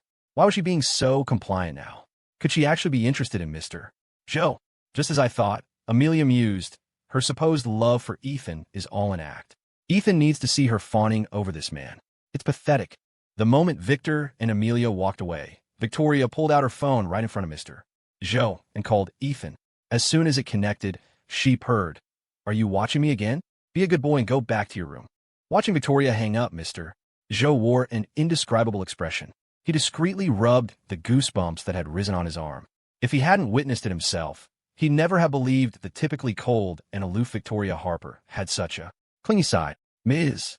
Harper," he said quietly, "all the drinks set before you have been drugged." If she drank all that, he thought, the dose could be dangerous. Mr. Joe was Victoria Harper's executive assistant. He often acted on her behalf when she preferred to remain behind the scenes, effectively making him her second-in-command. This woman was his boss. So, learning that Victor Harper intended to offer Victoria to him as a mistress, planning to practically gift-wrap her for a one-night stand at his room, had sent Mr. Joe's heart into overdrive. He knew it was all part of a charade, but he couldn't quell the nervous flutter in his chest. Joe Quan asked, "Harper Enterprises, how do you think I did tonight?" "Not bad. Remember this for Thanksgiving." This wasn't just any performance. He had to pull off the role of a man obsessed with Victoria Harper's beauty, eager, almost desperate, while still holding onto the dominant aura of a CEO, detached, arrogant, treating people like playthings. It had to be perfectly balanced. One misstep and it had come off as sleazy. Joe Quan modeled his expression and mannerisms after Victoria Harper herself. He'd been around long enough to handle big scenes like this, and only someone like him could portray that sharp, ruthless energy expected of Yang Group's boss. Judging from the stunned expressions on Victor and Amelia Harper's faces, it worked. Joe Quan couldn't hide the smirk tugging at his lips. Victoria Harper had to remind him, "Ease up on the smile. You look like an idiot." Victor Harper pressed his lips together. People nearby kept stealing glances in their direction, too obvious to go unnoticed. To keep up the act, Joe Quan leaned in close, lowering his head like they were sharing a private moment. "Harper Enterprises, the hallway and room surveillance has been wiped. What's the next step?" "No rush." Victoria Harper stared at her wine glass, lost in thought. After a moment, she looked toward William, her lips curling slightly, eyes dark with something dangerous. That look alone said it all. Victoria Harper was about to make a move. And if you crossed her, your night was about to go south. What's she planning? Find a way to send these drinks to William and Victor Harper. Victor Harper liked men, didn't he? Then she'd give him a proper gift. Landing someone like William, one of the hottest stars in the business, what a jackpot. Her words were laced with venom, like a death sentence dressed in silk. Even with her eyes closed, Victoria could feel the stares around her. To outsiders, she looked demure tonight, like a lamb being led to slaughter. Her phone buzzed twice. A DM from Ethan. The timing was just right. Seeing Victoria hadn't taken a drink yet, Victor Harper was getting impatient. He called over a few more people to toast Joe Quan, dragging William in as well. Under their intense gaze, Victoria picked up her glass and drank, and kept drinking. Joe Quan watched with alarm, but forced himself to stay composed, eventually shooting Victor a loaded smile. Victor misread it as a compliment and grew even more smug. If he could become the brother-in-law of Yang Group's future boss, things would finally turn around for him. Harper Enterprises looked glamorous on the surface, but it was rotting from within. One hit to the foundation, and the whole thing would collapse. He needed a powerhouse like Yang Group to prop him up. By 9:30, Victoria was thoroughly drunk, slumping onto the couch, barely able to sit upright. In her intoxication, she looked even more delicate, like a rare flower blooming in secret, impossible to resist. Her cheeks were flushed, lashes trembling as she lowered her gaze. Seeing the moment had come, Victor Harper put down his glass. "Mr. Joe, my sister's had too much. I'll have the bellman take her to her room." "All right." A bellman came over and effortlessly helped Victoria to her feet. She couldn't even stand, her face unnaturally red, her mind clouded. She mumbled, "Where are we going?" Victor Harper answered, "Taking you back to your room to sleep." "Okay, sleep." Everyone watched. Some instantly understood. Others stared, curious. Among the former were Amelia Harper and William. Amelia's eyes followed Victoria all the way into the Rosewood Grand Elevator. She'd heard of the dark, dirty things that happened in Hollywood, but this was the first time it was happening to someone she knew. Her uncle, setting up her aunt, delivering her to a stranger's bed in exchange for money and favors. And she just stood there, watching. Worse, some part of her even felt like Victoria deserved it. It's not like this was Victoria Harper's first time in the Rosewood Grand Hotel. Who knew how many men she'd slept with? She was probably rotten to the core by now. What's one more? She didn't deserve Ethan anyway. This was her fate. Honestly, being offered to someone like Joe, powerful, good-looking, not some pot-bellied old creep, wasn't even the worst outcome. She might even thank them later. Amelia clenched her fists, body trembling, face going pale, overwhelmed with emotion. William called out, "Amelia!" She snapped out of it, guilt flickering in her eyes. "What? Your uncle and that Mr. Joe, did they strike some kind of deal?" William had seen this kind of thing too often in the industry. Young stars forced into backroom deals. Get them drunk, send them upstairs, record the whole thing, then use it as blackmail. Rinse and repeat. Some even started seeing it as the norm. One night, one shortcut, and suddenly they're driving luxury cars and raking in money. He watched it unfold like a soap opera. Joe Quan left not long after Victoria was taken upstairs. William, full of schadenfreude, felt no sympathy. He looked down on Ethan, and even more on Victoria Harper, the woman who used to like him. They ruined his wedding. Now it was their turn to suffer. Let Victoria be reduced to a toy for men. Didn't Ethan like her? Well, now he'd get to see her in someone else's bed. That had to sting. But what could Ethan do? No power, no influence. The only reason his Twitter scandal got handled was thanks to Yayan Group. And now, their boss had set his sights on Ethan's woman. All he could do was stand aside like a good little simp and maybe even clap when told. The thought thrilled William. This was justice. If Victoria Harper ends up with Mr. Joe, Benjamin Harper's financial troubles are over. Might even take care of my debts too. The more he thought about it, the more pleased he became. Sacrifice one Victoria Harper, and everyone else benefits? What a deal. He couldn't help but blurt out, "This is perfect." Amelia stared at him. "You really think this is a good thing?" "Why wouldn't it be?" William said. "Benjamin's happy. Your uncle's happy. And you've always hated Victoria Harper, haven't you? She hit you last time. This is karma. Don't feel guilty. Don't blame yourself. This is just her destiny. If she's lucky, maybe she'll marry Mr. Joe and pop out a kid." William shared the same mindset as Victor Harper. Women like Victoria had no real value unless they latched on a powerful man. Just a pretty vase waiting for a collector. She had nothing going for her. No job. Living off Thanksgiving bonuses, spending like crazy, stirring up scandal with Ethan on a dating show. William laid it out plainly. But honestly, I doubt Mr. Joe's planning to marry her. He probably just thinks she's hot and wants a little fun. You marry a woman with a clean past, not someone like her. Feeling relaxed about the bright future ahead, William let go of his inhibitions. He indulged freely, finding the fine food and drinks of the Grand Hotel much more to his liking. Having gotten a bit carried away, William started feeling dizzy and hot. "Amelia, I want to get a room and rest. It's too late to head back tonight, right? Besides, you don't work tomorrow since it's Saturday."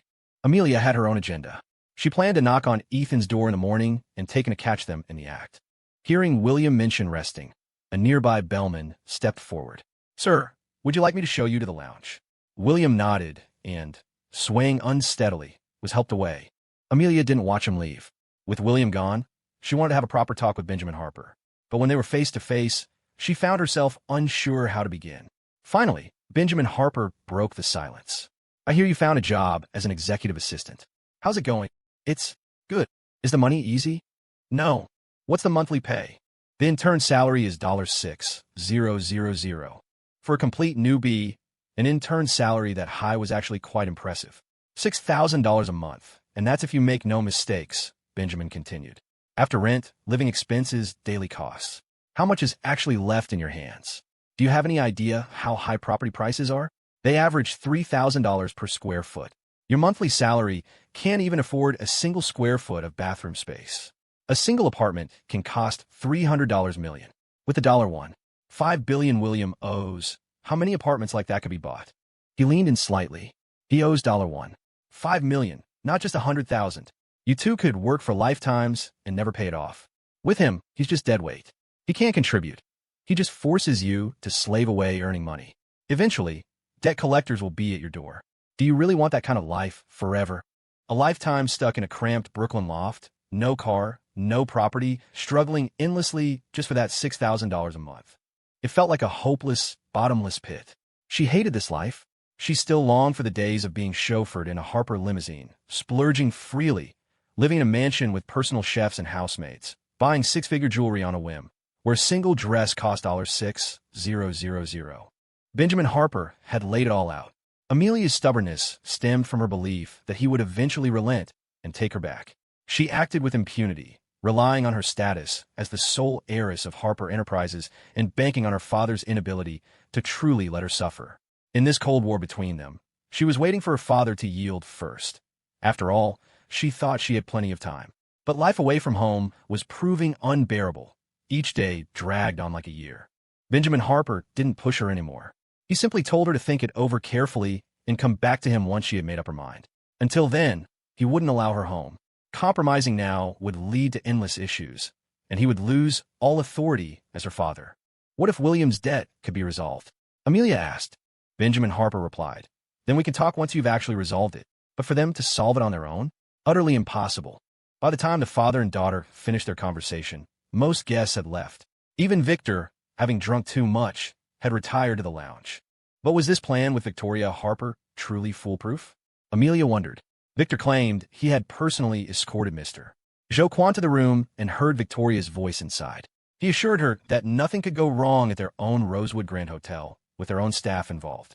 Still uneasy, Amelia went upstairs for a quick peek. She saw security personnel stationed in the hallway near the room, their presence a clear do not approach warning. Afraid of looking suspicious, Amelia quickly left. Amelia didn't sleep that night. She lay awake, staring blankly at her phone, her thoughts oscillating between Ethan and her father's harsh words. Any fondness she once had for William was long gone. She used to see him as her childhood sweetheart, almost an older brother figure, two lonely souls who had found light in each other. But now, that light had dimmed, flickering like a dying candle flame. Since being with William, she'd realized he wasn't the person she'd built him up to be. His character was questionable. This was especially clear from his comments about Victoria Harper earlier. Although Amelia despised Victoria and wouldn't mind seeing her downfall, hearing William speak that way left a sour taste in her mouth. It felt deeply wrong. If sacrificing Amelia ever benefited him, wouldn't William trade her away without a second thought? The moment she was inside the room, Victoria Harper was instantly alert. Her eyes were sharp and clear, betraying none of the drunken stupor she had feigned earlier. A moment later, Mr. Joquan came in. From outside the closed door, Victor's voice could be heard. Mr. Joe, have a wonderful evening. Mr. Joe quickly shut the door and turned to Victoria Harper. Boss, are you all right? Victoria, sitting composedly on the sofa, casually smoothed her skirt. I'm perfectly fine, but you drank so many of those peppermint oil capsules. Are you sure you're all right? I took the antidote beforehand. Just goes to show why she's the boss, Mr. Joquan thought. Her planning is even more meticulous than mine.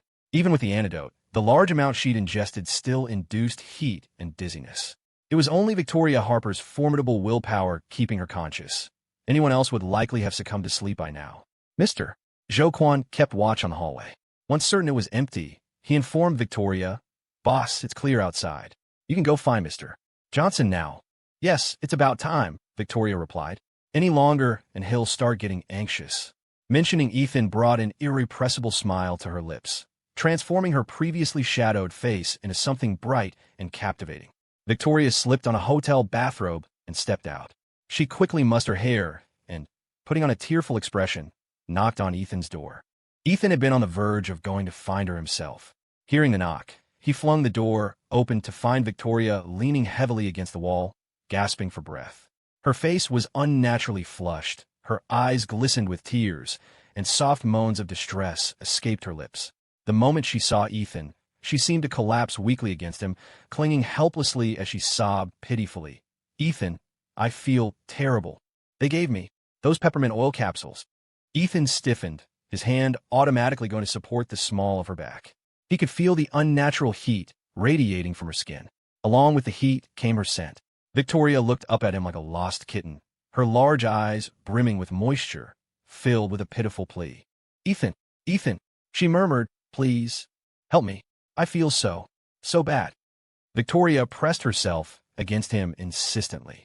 Despite supposedly being weakened by the peppermint oil capsules, she pushed with surprising force, causing Ethan to stumble back into his room as the door slammed shut behind him.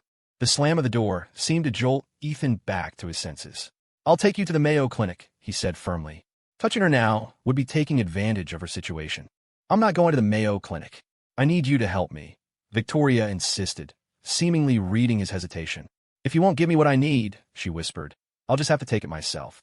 Victoria Harper let the bathrobe slide from her shoulders, pooling at her feet like fallen pomegranate blossoms.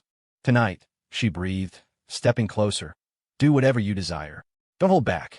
Don't think for a second you're taking advantage of me. Ethan, I need you. Please just hold me tight. I feel so terrible. Ethan felt as though pure fire had just thrown itself into his arms, hot enough to sear through his clothes. Ethan's Adam's apple bobbed as his dark gaze deepened, the restless emotion inside him effortlessly stirred by her. He fought to hold back his reaction and asked, Victoria, you've been drugged. Do you know what you're doing? Yes, I've been drugged. All I know is I want you. Ethan, please. I'm begging you. She pleaded softly, tears slipping down her flushed cheeks, her voice hoarse with desperation. She was like a kitten seeking affection, rubbing herself against him, bare feet stepping on top of his, nuzzling his jaw, craving his comfort, his touch, trying to get even closer. They were already pressed together, close enough to feel each other's warmth and heartbeat, but it wasn't enough for Victoria. She clung to him like someone drowning, desperately grasping at the last piece of driftwood. Ethan, I love you. I really, really love you. Her breath caressed his chin, her lips just a whisper away from his. Her misty eyes sought reassurance, her hesitant expression as if she wouldn't dare kiss him unless he gave her permission. It was like a flood breaking through a dam. Once it started, it was unstoppable. Ethan lowered his head. Victoria, look at me. He stared down at the woman beneath him. She widened her eyes, trying to focus, looking even more pitiful. He leaned in. I love you too. I'll take responsibility. The moment the words left his mouth, he scooped her up and carried her to the bed, lacing his fingers through hers. The taste of his sweet fruit wine on her lips lingered on his tongue, and he let out a low groan. Water trickled down the frosted shower glass, and the bed rocked like a drifting boat. That night, their tangled breaths composed a symphony of desire. If the night could be described by a song, it would be booty music. In the early hours, Victoria's hair was damp with sweat. Ethan, on the other hand, looked refreshed. He watched Victoria frown from exhaustion, kissed the space between her brows, and gently wiped her down with a fresh towel. She was completely worn out, her eyelids heavy. Through half-lidded eyes, she watched Ethan moving around, a warm feeling blooming in her chest. She reached out with a hoarse voice. Hold me. Her arms were soft and pale, like porcelain. Ethan took her wrist and gave her a gentle massage. Still feeling bad? I just want to sleep in your arms.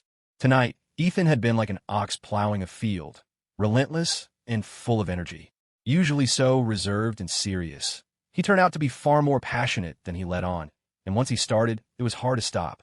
Victoria was aching all over, like she'd climbed 200 flights of stairs. Still, she was quite satisfied. She'd thrown herself at him. If she still couldn't get her way, she would have doubted whether Ethan was even a man. Thankfully, he hadn't let her down. Her bold move had worked. Women were always on the back foot in situations like this. Afterward, all she wanted was to laze around, be cuddled, be held. Only wrapped in his arms did she feel safe. Victoria was starting to feel a little spoiled. She had been the one pinning Ethan down at first.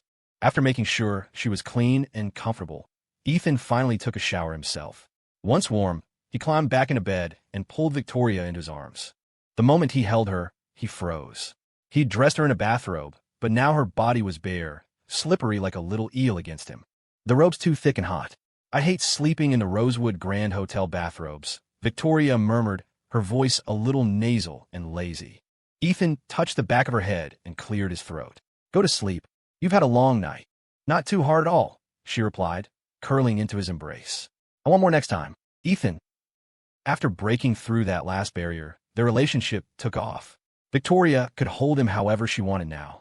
She'd once imagined kissing the hollow of his throat, touching the birthmark at the nape of his neck, tracing his long fingers, and now she had. She was hopelessly in love with him. Even though her body was exhausted, her mind was wide awake. Meanwhile, Ethan fell asleep shortly after wrapping his arms around her. He'd been drained from worrying about her and barely rested the night before. During everything, he'd barely shown any signs of fatigue aside from sweating. Victoria peeked her head out from under the blanket, her eyes roaming his face in the early light. A strange sense of disbelief crept in her heart. She wanted to touch him, to make sure he was real, but she didn't dare disturb his rest. Eventually, sleep crept in. Listening to Ethan's steady heartbeat, she drifted off in his arms. As the first light of dawn seeped through the curtains, Ethan stirred. Though they hadn't slept long, he felt surprisingly refreshed. He looked at Victoria curled up in his arms, eyes locking onto her face. In his past life, he never imagined he'd ever be lying in bed with Victoria like this. He remembered how they met again after he was reborn, on a dating reality show. Running into his ex like that was surreal. At the time, he thought it was just fate messing with him. But in reality, it was Victoria who had gone through all kinds of obstacles just to stand in front of him again, reintroducing herself as contestant No. 1. Victoria, his match. She'd given him a haircut, they'd gone on their first date, attended the birthday charity ball together, he'd carried her on his back. So many memories, packed into such a short time. Without even realizing it, she had settled deep into his heart. Snuggled in his arms, she looked like a sleepy little bunny. He couldn't help but kiss her hair. How could someone be this adorable? She was lying beside him, perfectly content, small enough to fit in his arms. When he opened his eyes, all he saw was her. He couldn't bear to be rough with her, terrified he might hurt her. Even though he'd been careful, her pale skin still showed marks from their night. This peaceful moment, he never wanted it to end. Until a knock sounded at the door. This was a VIP suite. Normally, no one would disturb them, which meant whoever was knocking had to be someone unexpected. The sound woke Victoria. She blinked sleepily, rubbing her eyes as she stirred. Who is it? Ethan gently comforted her. I'll go check. He was just about to get up when Victoria suddenly clung to his arm. Let me. I want to go. She probably already had a good guess about who was at the door. She bent down, picked up Ethan's shirt from the floor, and slipped it on. It hung loosely, brushing the tops of her thighs. Victoria Harper slipped into Ethan Johnson's shirt, something she wanted to do for a long time. Ethan was a head taller than her, with a broad frame, so his shirts were long enough on her to serve as a nightgown. She pulled her hair free from the collar, her peripheral vision catching Ethan's unblinking gaze. Her heart warmed, and she quickly leaned in, planting a loud peck on his cheek. I'll get the door. Ethan touched his face, watching Victoria head towards the door, her bare legs swinging. Such unconscious seduction. How could she answer the door dressed like that? He quickly called out, put on a robe. No rush. Let me see who it is first, Victoria replied dismissively, already at the door. The VIP suites were soundproof and highly secure, equipped with cameras linked to a small screen inside. Victoria glanced at the screen. Sure enough, it was Amelia Harper. That woman was like a persistent ghost. Although this Rosewood Grand Hotel was under Harper Enterprises, Victoria Harper held the most shares. She was the real boss behind the scenes. The Rosewood Grand Hotel was staffed with her people, so she knew everything that happened within its walls, like how Amelia Harper had secretly inquired at the front desk about Ethan Johnson's room number last night. At the time, Victoria had worried Amelia might ruin her plans. Fortunately, luck was on her side. All her long planning hadn't been in vain. Seeing Amelia about to ring the doorbell, Victoria yanked the door open. Ethan Johnson! Amelia's voice froze. After knocking for ages, the door finally opened. Amelia had expected to see Ethan, but who would have thought the person opening the door would be Victoria Harper? She stood rigidly in the doorway, her expression turning to stone. The rest of her words caught in her throat like a fishbone. Her mouth fell slightly open, her breathing suddenly shallow, forcing her to gasp for air. How could it be Victoria Harper? Why was she in Ethan Johnson's room? Did she get the wrong information? Victoria's room wasn't here, was it? Shouldn't she be in bed with Mr. Joe right now? Or had she finished early and come back? A barrage of questions assaulted her mind. She couldn't bear the thought that Victoria had spent the night with Ethan Johnson. Victoria didn't chase her away, but leaned against the wall. Looking for Ethan Johnson? He's still asleep. You might have to wait a while. Victoria watched as cracks of fury appeared on Amelia's petrified face. Within 2 seconds, Amelia's eyes reddened, her face drained of color as if she'd fallen gravely ill. Only then did Amelia register the shirt Victoria was wearing, the black button-down Ethan had worn yesterday. She had dated Ethan for 3 years, lived with him even. She knew he favored custom-made shirts and suits from a particular tailor. Victoria stood there in Ethan's shirt, her long, pale legs exposed, suggestive marks visible on her neck. It was obvious last night had been intense. Victoria Harper, how dare you? How dare I not? Victoria cut her off coolly, deliberately provoking her. We're both single. Unlike you, a married woman. Shouldn't you be focused on your own man instead of coveting someone else's? Speaking of which, Ethan and I getting together today is all thanks to your uncle slipping me those peppermint oil capsules last night. You came knocking on Ethan's door so eagerly today. Why? To tell him I'd been defiled, so you could bring him to catch me in the act? Sorry to disappoint you. All right, don't just call him Ethan Johnson anymore. You should call him Uncle now. Your uncle is still sleeping, Don't disturb him. I was planning on going back for a bit more sleep myself. Victoria's words easily ignited Amelia's fury. Jealousy and hatred twisted her features. Her ears rang, and for a long moment, she couldn't speak. Her only impulse was to strike Victoria, as if only that could shut her up. She raised her right hand, but before it could fall, Ethan Johnson appeared, seemingly out of nowhere. He pulled Victoria behind him, intercepting Amelia's hand and forcefully shoving it away. Like a gust of wind, Amelia lost her balance and stumbled sideways, crashing heavily onto the floor. Seeing Ethan so protective of Victoria felt like being force-fed a handful of thumbtacks. Every breath she took seemed to shred her mouth and throat, drawing blood. Her heart felt like it had been gouged out with a shovel, boiled in scalding water, plunged into ice, and then sliced into pieces.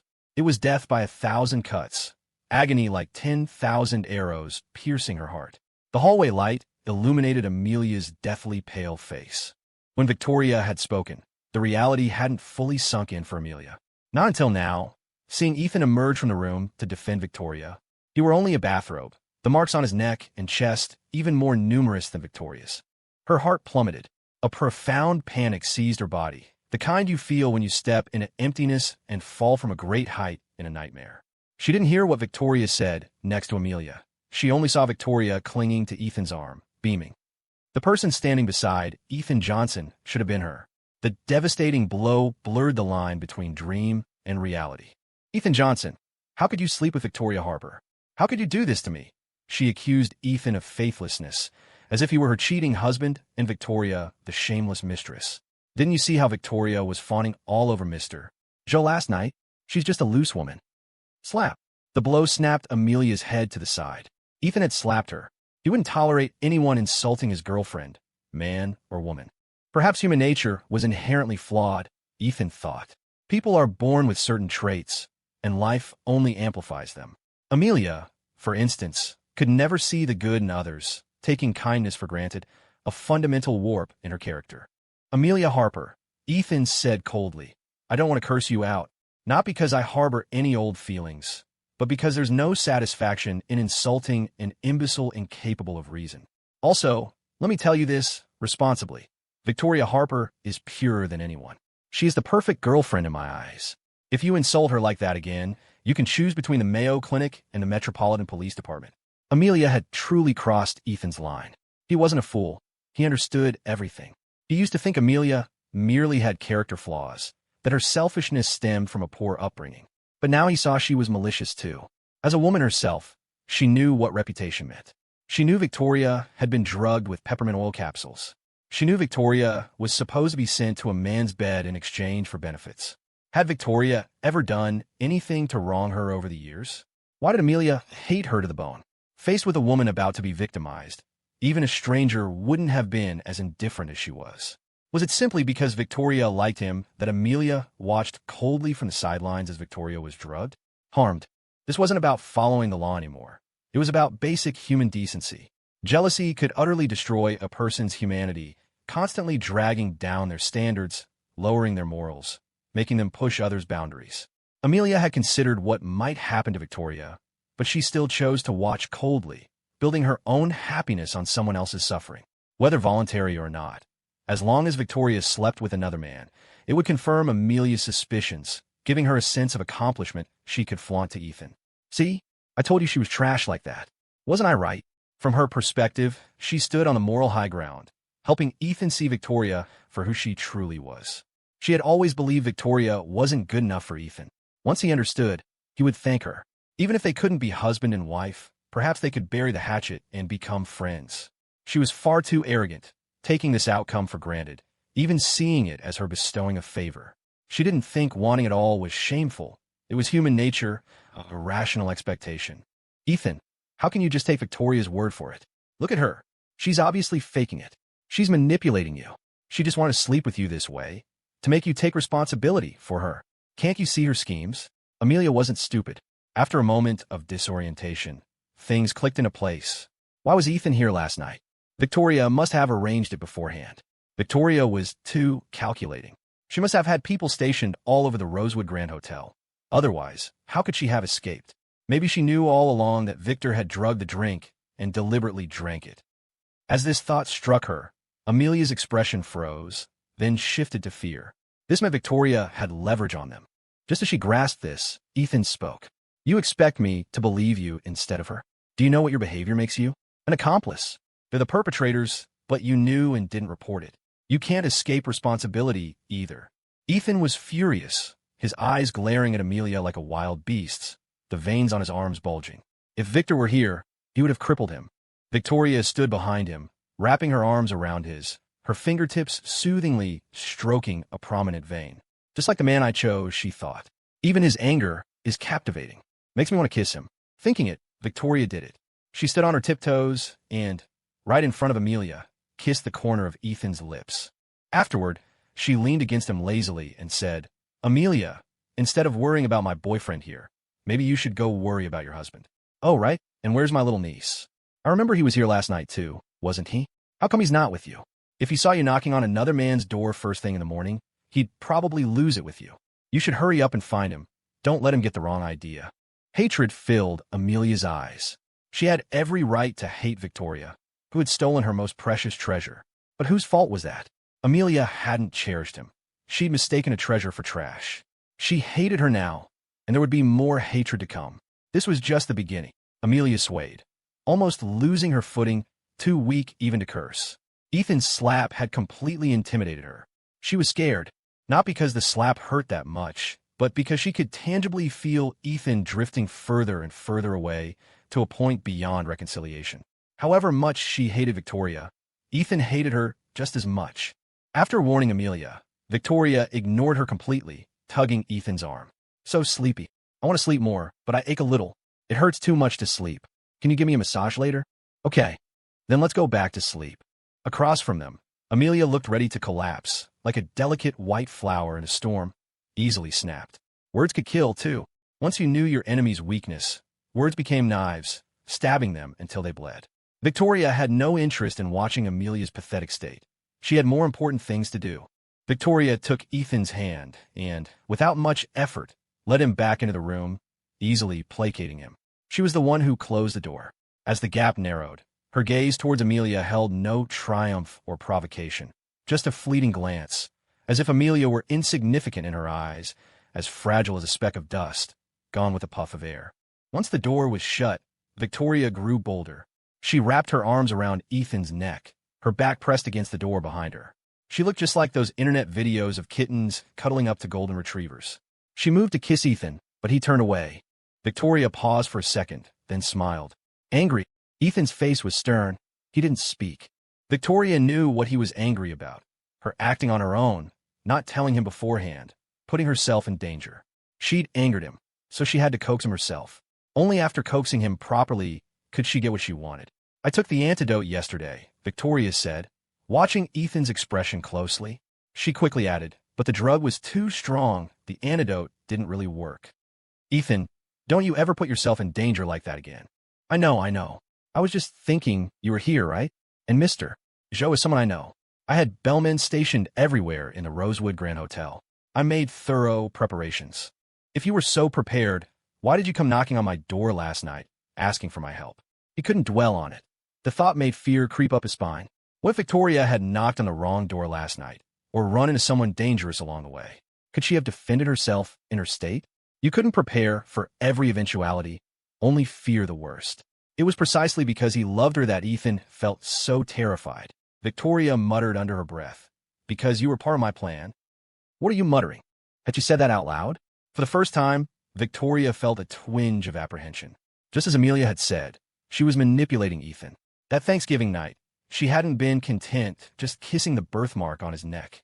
She wanted to get closer, to break down that final barrier, to become exclusively his. She wanted to make a move on Ethan, but he hadn't been willing. So, she had to resort to a method like this to force his hand. Ethan couldn't bear to see her suffer, and besides, he liked her.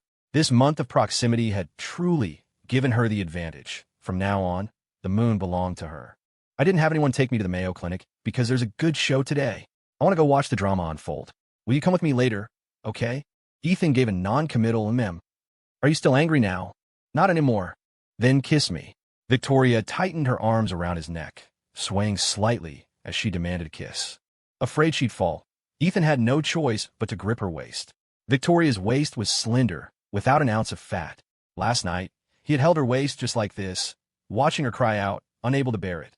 The memory made Ethan's eyes darken. He leaned down and gave her a kiss. Victoria decided it wasn't enough and clung to him, wanting more, seemingly oblivious to the danger. Her thighs were faintly visible beneath the hem of her shirt, and she had a habit of hooking them around Ethan's waist. Even though she wasn't feeling well, she still loved teasing him. They had stayed up too late last night, so Ethan didn't dare tire her out further. After soothing Victoria Harper's little mood, he called the Rosewood Grand Hotel room service to have a clean set of clothes sent up.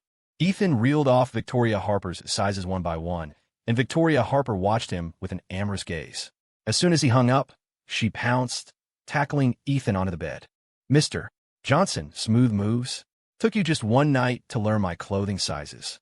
Stop fooling around." Ethan patted her back. "Do you need help getting washed up?" He'd already given her a quick sponge bath last night, worried she'd be uncomfortable sleeping otherwise. She just needed to wash her face, brush her teeth, and get dressed. Victoria Harper lay thoughtfully on his chest. "No need. I could do it myself. I'm not helpless, you know. If you do everything for me, you'll get tired too." Ethan replied in a low voice. "I'm not tired. I know you're not tired. A young man like you has plenty of stamina, endless energy." Those familiar words, Victoria Harper had sent him that exact message during the first heartbeat signal segment when they were filming the show. Even back then, he'd sensed she wasn't just complimenting his physical endurance. Thinking about the show reminded Ethan of the contract he'd signed. Now that he'd broken it, the penalty fee couldn't be avoided. "I'll call the director. You go get washed up first." By the time Victoria Harper came out, a Rosewood Grand Hotel attendant had already delivered the clothes, along with a serving of oatmeal with bacon bits. She slipped off her bathrobe and got dressed right in front of Ethan, asking as she did, "Did you finish your call with the director?" "Yeah." "What did you two talk about?"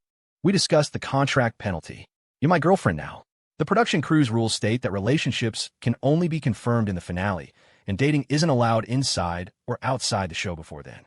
Otherwise, there's a penalty fee. I violated the agreement, so it's only right that I pay." That rule was originally put in place mainly to restrain Victoria Harper.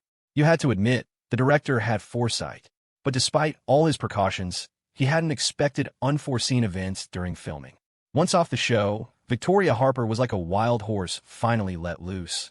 After holding back for so many years, she wasn't going to miss her chance. Although the show wasn't live streaming on Twitch any more recently, its popularity hadn't waned. In fact, it had increased, all thanks to the buzz surrounding Ethan. Things like the public humiliation at Amelia Harper's wedding, righteously sending his own parents to Springfield Correctional Facility. It was twist after twist. Those who had wronged him were meeting increasingly miserable fates. Netizens joked that Ethan had some kind of mystical power about him. Videos and photos of Ethan were being widely shared with captions like, "Share this Ethan from Mercury retrograde to retreat, petty people to disappear, and romance to blossom." The roadblock CP of Ethan and Victoria Harper frequently hit Twitter trends, currently ranking first on the CP charts, surpassing even celebrity couples in popularity. The production crew released quite a few behind-the-scenes clips based on the viewer-voted CP rankings, and they'd also edited 2 more main episodes. They hadn't watched the latest episode yet. Once things settled down, they'd go back and watch it cuddled up together. Participating in this reality show felt incredibly fortunate. It was Ethan's first time filming a variety show, and he'd met the person he could spend the rest of his life with. If he hadn't joined the show, who knows when he would have realized Victoria Harper's feelings for him. You could say this show documented the entire process of him and Victoria Harper falling in love. He believed that in the future, when they were old and gray, they would look back on it fondly. Ethan sat on the bed while Victoria Harper stood before him, running her fingers through the hair at the nape of his neck. "Did the director say anything about you?" "No. He said he was busy watching a Twitch stream, and we discussed this in person later." "No idea what Twitch stream he's watching." "Are you curious?" Ethan grabbed her waist and pulled her onto his lap. "A little." Not much could pique the director's interest. Victoria Harper glanced at the time and had a pretty good guess. "I know what Twitch stream he's watching. Let's go see it live." Victoria Harper swung her legs off his lap and stood up, urging Ethan to get changed. Though curious, Ethan didn't ask further, guessing it probably had something to do with Harper Enterprises. Victoria Harper didn't hide anything around him. She was her truest self. Even at 27, she could be like a young girl, unable to conceal her thoughts, a mischievous grin playing on her face. They didn't even have time to sit down and eat the oatmeal with bacon bits. They each grabbed a sandwich and headed out, eating as they walked. The room was soundproof, but once they stepped outside, they heard a commotion. They were on the 8th floor. The noise was coming from downstairs. Victoria Harper said, "Let's go to the 6th floor." They got into the Rosewood Grand Elevator, and Ethan pressed the button for the 6th floor. As soon as the doors opened, they saw a huge crowd gathered in one area, packing it completely solid. There were Rosewood Grand Hotel staff, guests, passers-by, some people Victor Harper had invited last night, and even reporters. Those who couldn't squeeze and were standing on tiptoe, craning their necks to hear, holding their phones high, live streaming on Twitch. The lucky ones who got inside were witnessing the live event, and spectacular didn't even begin to describe it. Ethan still didn't know what was happening when he heard Victor Harper's furious shouting from within the crowd. "Stop filming. Get the hell out." Security personnel were struggling to maintain order, but it was useless. People were seeing what they came to see. Ethan, being tall, could see over the crowd. The main characters inside were Victor Harper, William Hayes, Amelia Harper, Benjamin Harper. Amelia Harper looked completely devastated, as if she'd lost her soul, her face even paler than before.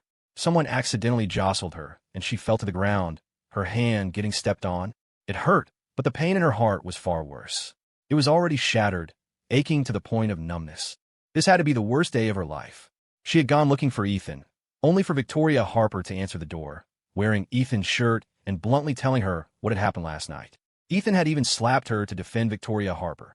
After that door closed, Amelia Harper stood there for a long time.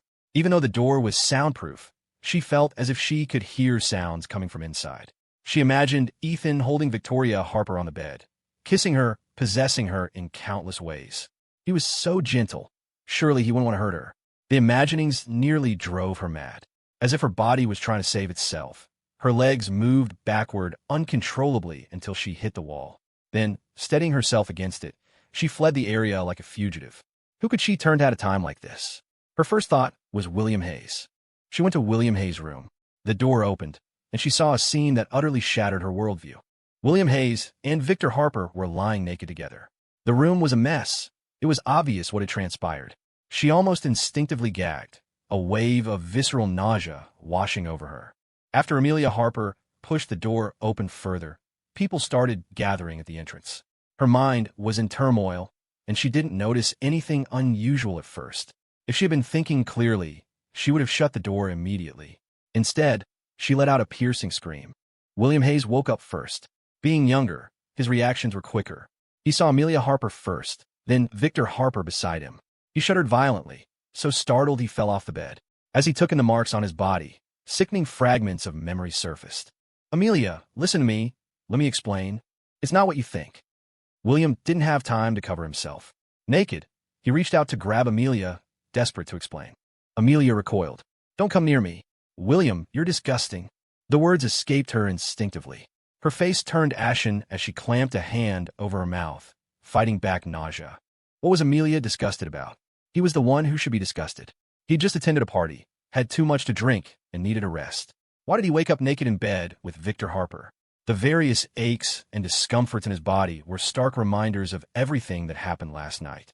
For the first time, William was so ashamed and furious he wanted to die. And now, to be caught red-handed by Amelia, he couldn't even pretend nothing had happened. William's mind short-circuited, his thoughts a jumbled mess. Just as he was wondering what on earth to do, something even more terrifying occurred. He heard voices outside the door. Before he could cover up, he saw a crowd gathered at the doorway. The noise also woke Victor Harper. He had just as many marks on his body as William. Waking up, he felt dizzy and disoriented, momentarily unsure of where he was. When he saw the crowd packed at the door, he was stunned. He was about to get up and shout at them, but then realized he wasn't wearing any clothes. He quickly wrapped the blanket around himself and pressed the hotel service button, asking the front desk to send security. Experience told him not to panic in situations like this, to stay calm. Only a clear head could find a good solution. But could someone tell him why his niece was in his room first thing in the morning? And William, why was he naked and kneeling on the floor? He remembered drinking too much last night. It was very late, and a bellman had helped him to his room. The room was dark, and he briefly wondered why the lights weren't on, until he felt someone else in the bed. He'd been hot and somewhat delirious, just wanting something stimulating, and had momentarily forgotten the circumstances. This kind of thing wasn't entirely new. People had been sent to his bed before, and others had offered themselves willingly. When you're starving and there's a delicious piece of roast meat right in front of you, who could resist? Now, fully awake, Victor Harper was filled with regret. He really should have resisted. What kind of mess was this? What was even more humiliating was being seen by Amelia and so many other people. Victor Harper had only one thought. This absolutely couldn't get out. If this scandal spread, the Harper family would be finished. Amelia, go close the door. It was too late. Almost instantly, more people surged forward from outside. Hotel security couldn't possibly arrive fast enough. Victor Harper caught sight of a few acquaintances, their faces showing shock. Bystanders held up their phones, filming the spectacle. In no time, reporters arrived too, radiating malice. Most of their expressions mirrored Amelia's, as if they were looking at disgusting maggots. It was over. Completely over. Victor Harper felt like he was being roasted over a fire, unable to hide, unable to escape. If only people staying in the hotel had seen it, that might have been manageable. But why had reporters shown up so quickly? Victor Harper was an idiot. He instantly understood this wasn't an accident, but a setup. Someone was targeting him. What am I seeing first thing in the morning? On my eyes. I sent that, William. Didn't he just marry Amelia last month? So William has this kind of preference too. Huh? Plays for both teams? Isn't his taste a bit intense? Who topped and who bottomed? Give us the details. Can't ship this. Really can't ship this. Younger Uncle CEO and his celebrity little darling husband. Her uncle on one side, her husband on the other. This must be devastating for Amelia. Even if it was an accident, how could they possibly move past this? Just thinking about it is nauseating. So this is how disgusting it looks when novel plots happen in real life. Passers-by flooded into the Twitch stream video, all eager to watch the drama unfold. Amelia had a decent following too, but compared to Ethan, she was more of a cautionary tale. Netizens called her love-struck and blind, with terrible judgment in men. Ethan had treated her so well before, yet she'd run away from the wedding. Now she'd married William, only for William and her uncle to end up. It was beyond words. Accident or not, after something like this, their marriage was surely ruined. This kind of stain wouldn't just disappear. Ethan, having understood the whole sequence of events, almost couldn't stop himself from applauding. Brilliant. He knew Victoria Harper was ruthless, but he hadn't expected her to be this ruthless. It exceeded his expectations. Even he couldn't have dreamed up something so disgusting. Victoria Harper looked at him expectantly, seeking praise, her eyes sparkling. Well, wasn't that a good show? Brilliant. Beautifully done. This was the proper way to deal with enemies. Utterly humiliate them, leave them mentally exhausted and powerless to retaliate. Victoria Harper had clearly done her homework to take down the Harper family. One moment, the Twitch stream video of Victor Harper and William was spreading. The next, news about him keeping escorts on the side was leaked to TMZ, by his own wife, no less. The evidence was irrefutable. Affected by the public outcry, Harper Enterprises stock plummeted. William wasn't faring any better. Already unpopular with the general public, his fan base nosedived. He had more anti-fans than actual fans now, becoming a disgraced celebrity facing boycotts. After the Johnson Group went bankrupt, his $1.5 billion debt as the legal representative, previously suppressed because of the Harper Enterprises connection, also became widely known. William tried to shirk responsibility, claiming he wasn't involved in operations when he was the legal representative. Unfortunately, netizens weren't so easily fooled. You claim you weren't involved? Then why did Richard Johnson invest $5 million in a TV series with you as the lead? Did you really think pecan pie falls from the sky, letting you reap all the benefits without consequences? If you want the rewards, you have to accept the risks. It took security personnel over 2 hours to finally disperse the crowd at the door. Victor Harper, wrapped in a bedsheet, looked pale and ashen. William had hastily put on his clothes, but all the buttons were done up wrong. Benjamin Harper's face was dark, looking like he could barely breathe. He took 2 peppermint oil capsules, then sat down on a chair, pale and panting heavily, his head throbbing. Benjamin Harper knew a little about Victor Harper's proclivities, but he never thought he'd be so unrestrained as to cause such a scandal at such an important event. Benjamin Harper asked in a low, grave voice, "What exactly happened?" Victor Harper, sweating profusely, hastily explained, "Brother-in-law, I was drunk last night, not thinking clearly. I don't know why William was in my room in my bed. I thought he was a gift from friend." His voice trailed off as he saw Benjamin Harper's grim expression. He quickly turned to Amelia. "Amelia, you know what kind of person your uncle is. Why would I ever go after you, man? You have to believe me. Last night was just an accident. Nothing happened between us. Nothing happened. Amelia sneered coldly. Look at the state of both of you. Does that look like nothing happened? I'm not some blind fool. You're both absolutely disgusting. Everything that happened today felt like a slap in the face to her. Everything she had hoped for fell apart, and not only did it not come true, it backfired on her tenfold, leaving her devastated and disgusted. Amelia kept pinching herself, trying to stay conscious. Victor was getting annoyed. Niece, I told you it was just an accident. Why are you still making a scene? And this is my room. The one at fault is William. And you? Why weren't you with him last night? Aren't you two married? If you were together, none of this would have happened. Amelia, I've already done more than enough for you as your uncle. Haven't I always had your best interest in mind? You need to speak with a clear conscience. Enough arguing. Benjamin Harper pinched the bridge of his nose. What matters now is finding a way to deal with this. The news has already gotten out. Brother-in-law, you have to believe me. My son-in-law and I were both set up. Someone must have drugged me last night, he said, barely holding on to reason. No matter how out of control he might be, he wouldn't have lost control like that in such an important setting. A drunk man can't even stay up, but both he and William were acting strangely last night. Victor asked, and those reporters this morning, where the hell did they come from? Benjamin Harper already suspected this was a setup. His gut told him either Victoria Harper or Ethan was behind it, if not both.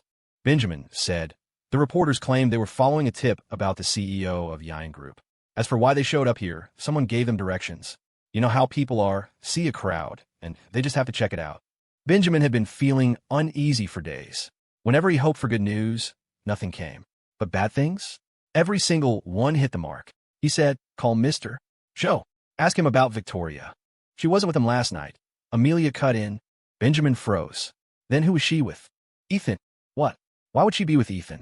I clearly saw her in Mr. Joe's room last night. She took so much medication. Victor suddenly realized something. How do you know that? Amelia didn't want to answer, but faced with their suspicious gazes, she forced herself to speak. Because I saw her this morning. I saw Victoria Harper walk out of Ethan's room. What floor were they on? The 8th. And how did you see them on the 8th floor? Benjamin Harper knew his daughter too well and immediately caught the detail. You already knew Ethan was staying at the Rosewood Grand Hotel, didn't you? Amelia pressed her lips together and said nothing. Benjamin was furious. Since you knew, why didn't you tell us? What were you thinking, Amelia? You knew Ethan was our enemy, that he holds a grudge against this family, and you still let him stay right under our noses? Were you just waiting for him to stir up trouble? Victor suddenly snapped to the truth. Brother-in-law, last night was a trap set by Ethan and Victoria Harper. Call Mr. Joe, Benjamin ordered. Victor took a deep breath to calm himself and dialed the number. It rang for a while before the other end picked up. Mr. Joe, did you sleep well last night? Not bad. Came in different reply. Victor's heart sank. And Victoria? Mr. Lou, I think you've misunderstood. Miss Victoria Harper is my friend. I respect and admire her greatly. Misunderstood? Victor had dropped enough hints last night, and Mr. Joe had seemed very interested. He'd even given him a knowing look. As a fellow man, Victor was sure his signals had been clear. But now he didn't dare say anything more, just try to probe cautiously. And our cooperation. There won't be one. Our values don't align. Also, I absolutely despise people who are immoral, vulgar, disrespectful to women, and bring shame to the industry. With that, Mr. Joe hung up. The phone in Victor's hand suddenly felt like a burning brick. He fumbled and dropped it. His face went completely pale. Brother-in-law, Mr. Joe's in on it with them. We've been played. Benjamin Harper had expected this outcome, but hearing it still made him cough up a mouthful of blood. Dad! Amelia quickly caught him. Benjamin gripped her wrist tightly, not even knowing who to blame anymore. In the end, it all came back to himself. He had known Victor was unreliable, so why had he trusted him? Why hadn't he been more careful? There had been so many red flags. Victor tried to recover. Don't be mad, brother-in-law. I'll check the security footage right away. As long as we can prove they drugged me, we can report it to the police. Benjamin wiped the blood from his lips, voice hoarse. You think they didn't already plan for that? Sure enough, when Victor sent someone to check the hotel surveillance footage, they were told it had been hacked, and the system had crashed. Nothing was recorded. At the same time, Victor saw the online news exposing his affairs with escorts. People were coming forward claiming he had repeatedly forced men into sexual acts, describing his personal life as chaotic. Rumors about him liking men had circulated online before. Most brushed it off as a joke. But now, with Twitch streams and hard evidence surfacing, the rumors were confirmed. Public opinion had never favored Victor. Now, it turned into full-blown outrage. People wanted him out, and Harper Enterprises was being dragged down with him. His phone, still on the ground, kept ringing, calls from business partners and shareholders demanding answers. Victor was out of ideas. He had tried to be clever and ended up losing everything. He couldn't even take care of himself, let alone save the company. All he could do now was place his hopes on Benjamin Harper. He collapsed to his knees, sobbing, "Brother-in-law, you're the only one who can help me now. Please don't abandon me. I did all this for you. Get out." Benjamin Harper clenched his jaw. With Amelia's help, he stood back up. This wasn't over. It was just the beginning, like a carefully arranged line of dominoes. One piece had fallen and would bring down the next, and the next, until they all collapsed. "You caused this mess, you clean it up. What help can I give you? Do you expect me to kneel and beg for forgiveness on your behalf? You claim what happened with William was an accident, but what about everything else? The victims are already coming forward. Even your wife has come out publicly to accuse you. I think it's time you spent some time reflecting at Springfield Correctional Facility. And you." Benjamin Harper's eyes narrowed as he turned to William, his gaze murderous. "This marriage ends now." William had tried to fade into the background, hoping to be forgotten. But now, with Benjamin pointing at him, he had no choice but to face the music. "Amelia, you really want a divorce? Didn't you say that no matter what happened, you'd stand by me? None of this was my fault. I'm a victim too. If you hadn't brought me here, none of this would have happened. Now that things have gone wrong, how can you just abandon me? Since we got married, I've never done anything to betray you." It was true William hadn't intentionally wronged her. What happened between him and her uncle wasn't his fault. Just as he said, he was the victim. She shouldn't be disgusted by him, yet she truly couldn't continue this marriage. Now, whenever she saw William, her mind would reflexively conjure the image of him and her uncle in bed. It was too filthy. She couldn't suppress her nausea. "But I can't get past this. I can't face you." William cut her off, his eyes blazing with fury. "Amelia, if you had gone through something like this, I would never abandon you. You know damn well it wasn't my fault, yet you still look at me with such disgust? What right do you have?" He seemed to realize salvaging the marriage was unlikely. William lost his composure, words tumbling out recklessly. "You went looking for Ethan this morning, didn't you? You can't let him go, can you? Did you want to take him to see Victoria? Did you think Ethan, like you, would just find Victoria disgusting and abandon her if he saw her harm?" William had struck Amelia's darkest, ugliest core. No one understood her better than him. Amelia was more hypocritical than anyone, but refused to admit it. She had wanted to divorce him long before this. This incident had merely given her a convenient excuse, a suitable reason to ask for a divorce. Realizing this, a mocking expression spread across William's face. Amelia's face stiffened. "William, what nonsense are you talking? You know perfectly well whether I'm talking nonsense or not. Otherwise, explain why you saw Ethan yesterday and didn't tell us. Isn't it because your heart was stirring? You couldn't let go of me when you were with Ethan, and now you can't forget Ethan when you're with me. You want everything. Amelia, don't you think you're selfish and greedy? I could have had a smooth, peaceful life, but now you've ruined me." William screamed himself hoarse, his eyes filled with loathing. If he had known it would come to this, he never would have married Amelia, ending up cuckolded for no good reason. A selfish woman like Amelia didn't deserve to be cherished. What right did Amelia have to be disgusted by him?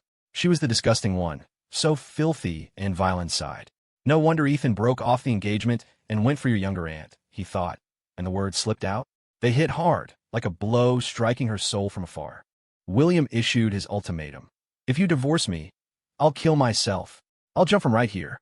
The reporters downstairs haven't left yet. Let them see how you drove a victim to his death." Victor glanced nervously at William, afraid he might actually try to climb out the window. It was surprising to hear William say such things. These words might frighten Amelia, but they meant nothing to Benjamin Harper. Benjamin Harper patted Amelia's hand, both soothingly and as a reminder. His eyes were sharp, his tone pure mockery. "Then jump. Open a window right now and jump. We won't stop you. If you think this floor isn't high enough for a good jump, feel free to go up to the 30th.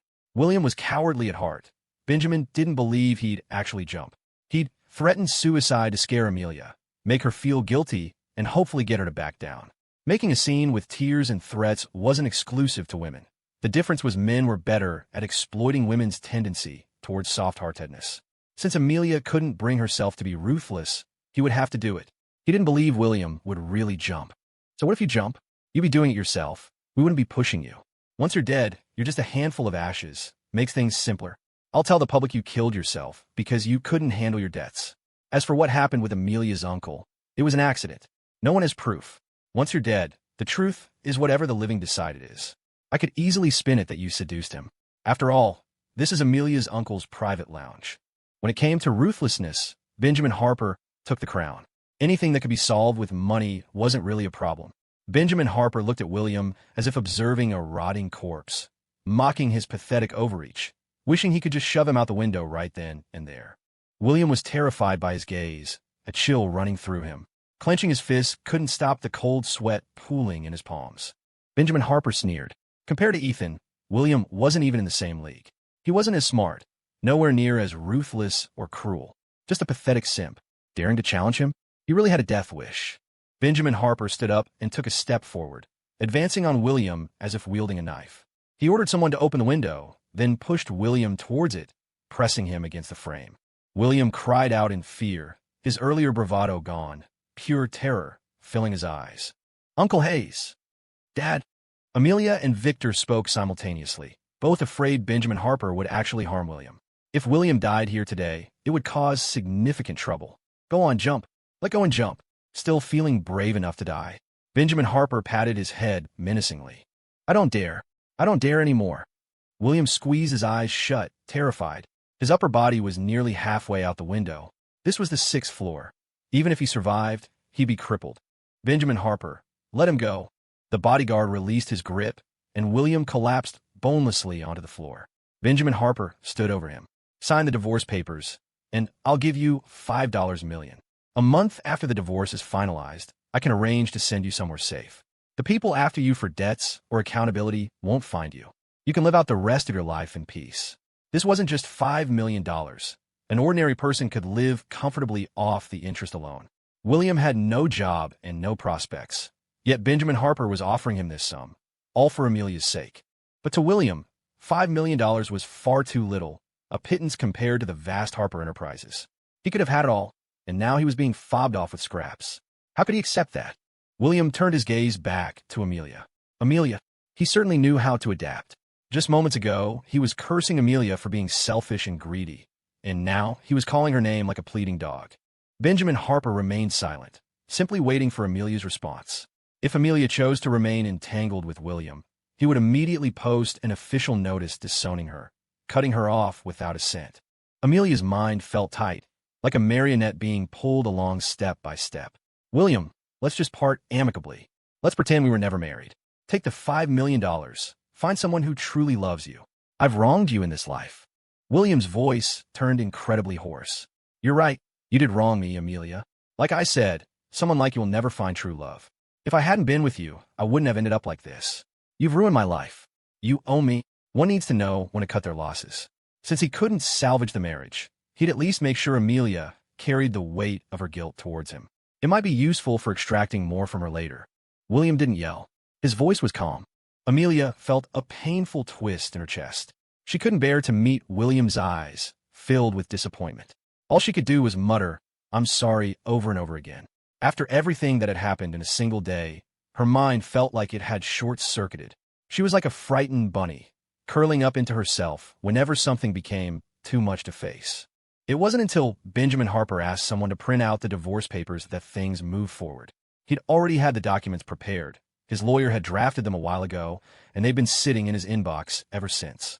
Printing them took barely a minute. The terms were clearly laid out in black and white. William was no stranger to contracts, and had no problem understanding the legal jargon. "If you're not sure, send it to a lawyer you trust," Benjamin said. "You've got 2 hours. Once you're ready, sign it." William didn't fully trust Benjamin Harper. Facing an old fox like him, it made sense to be cautious. Right in front of everyone, he made a call and sent the agreement out for review. The contract was simple. William had signed a prenup, so there was no shared marital property. The $5 million Benjamin Harper was offering was already generous. As Benjamin sat sipping water, he kept his eyes on William.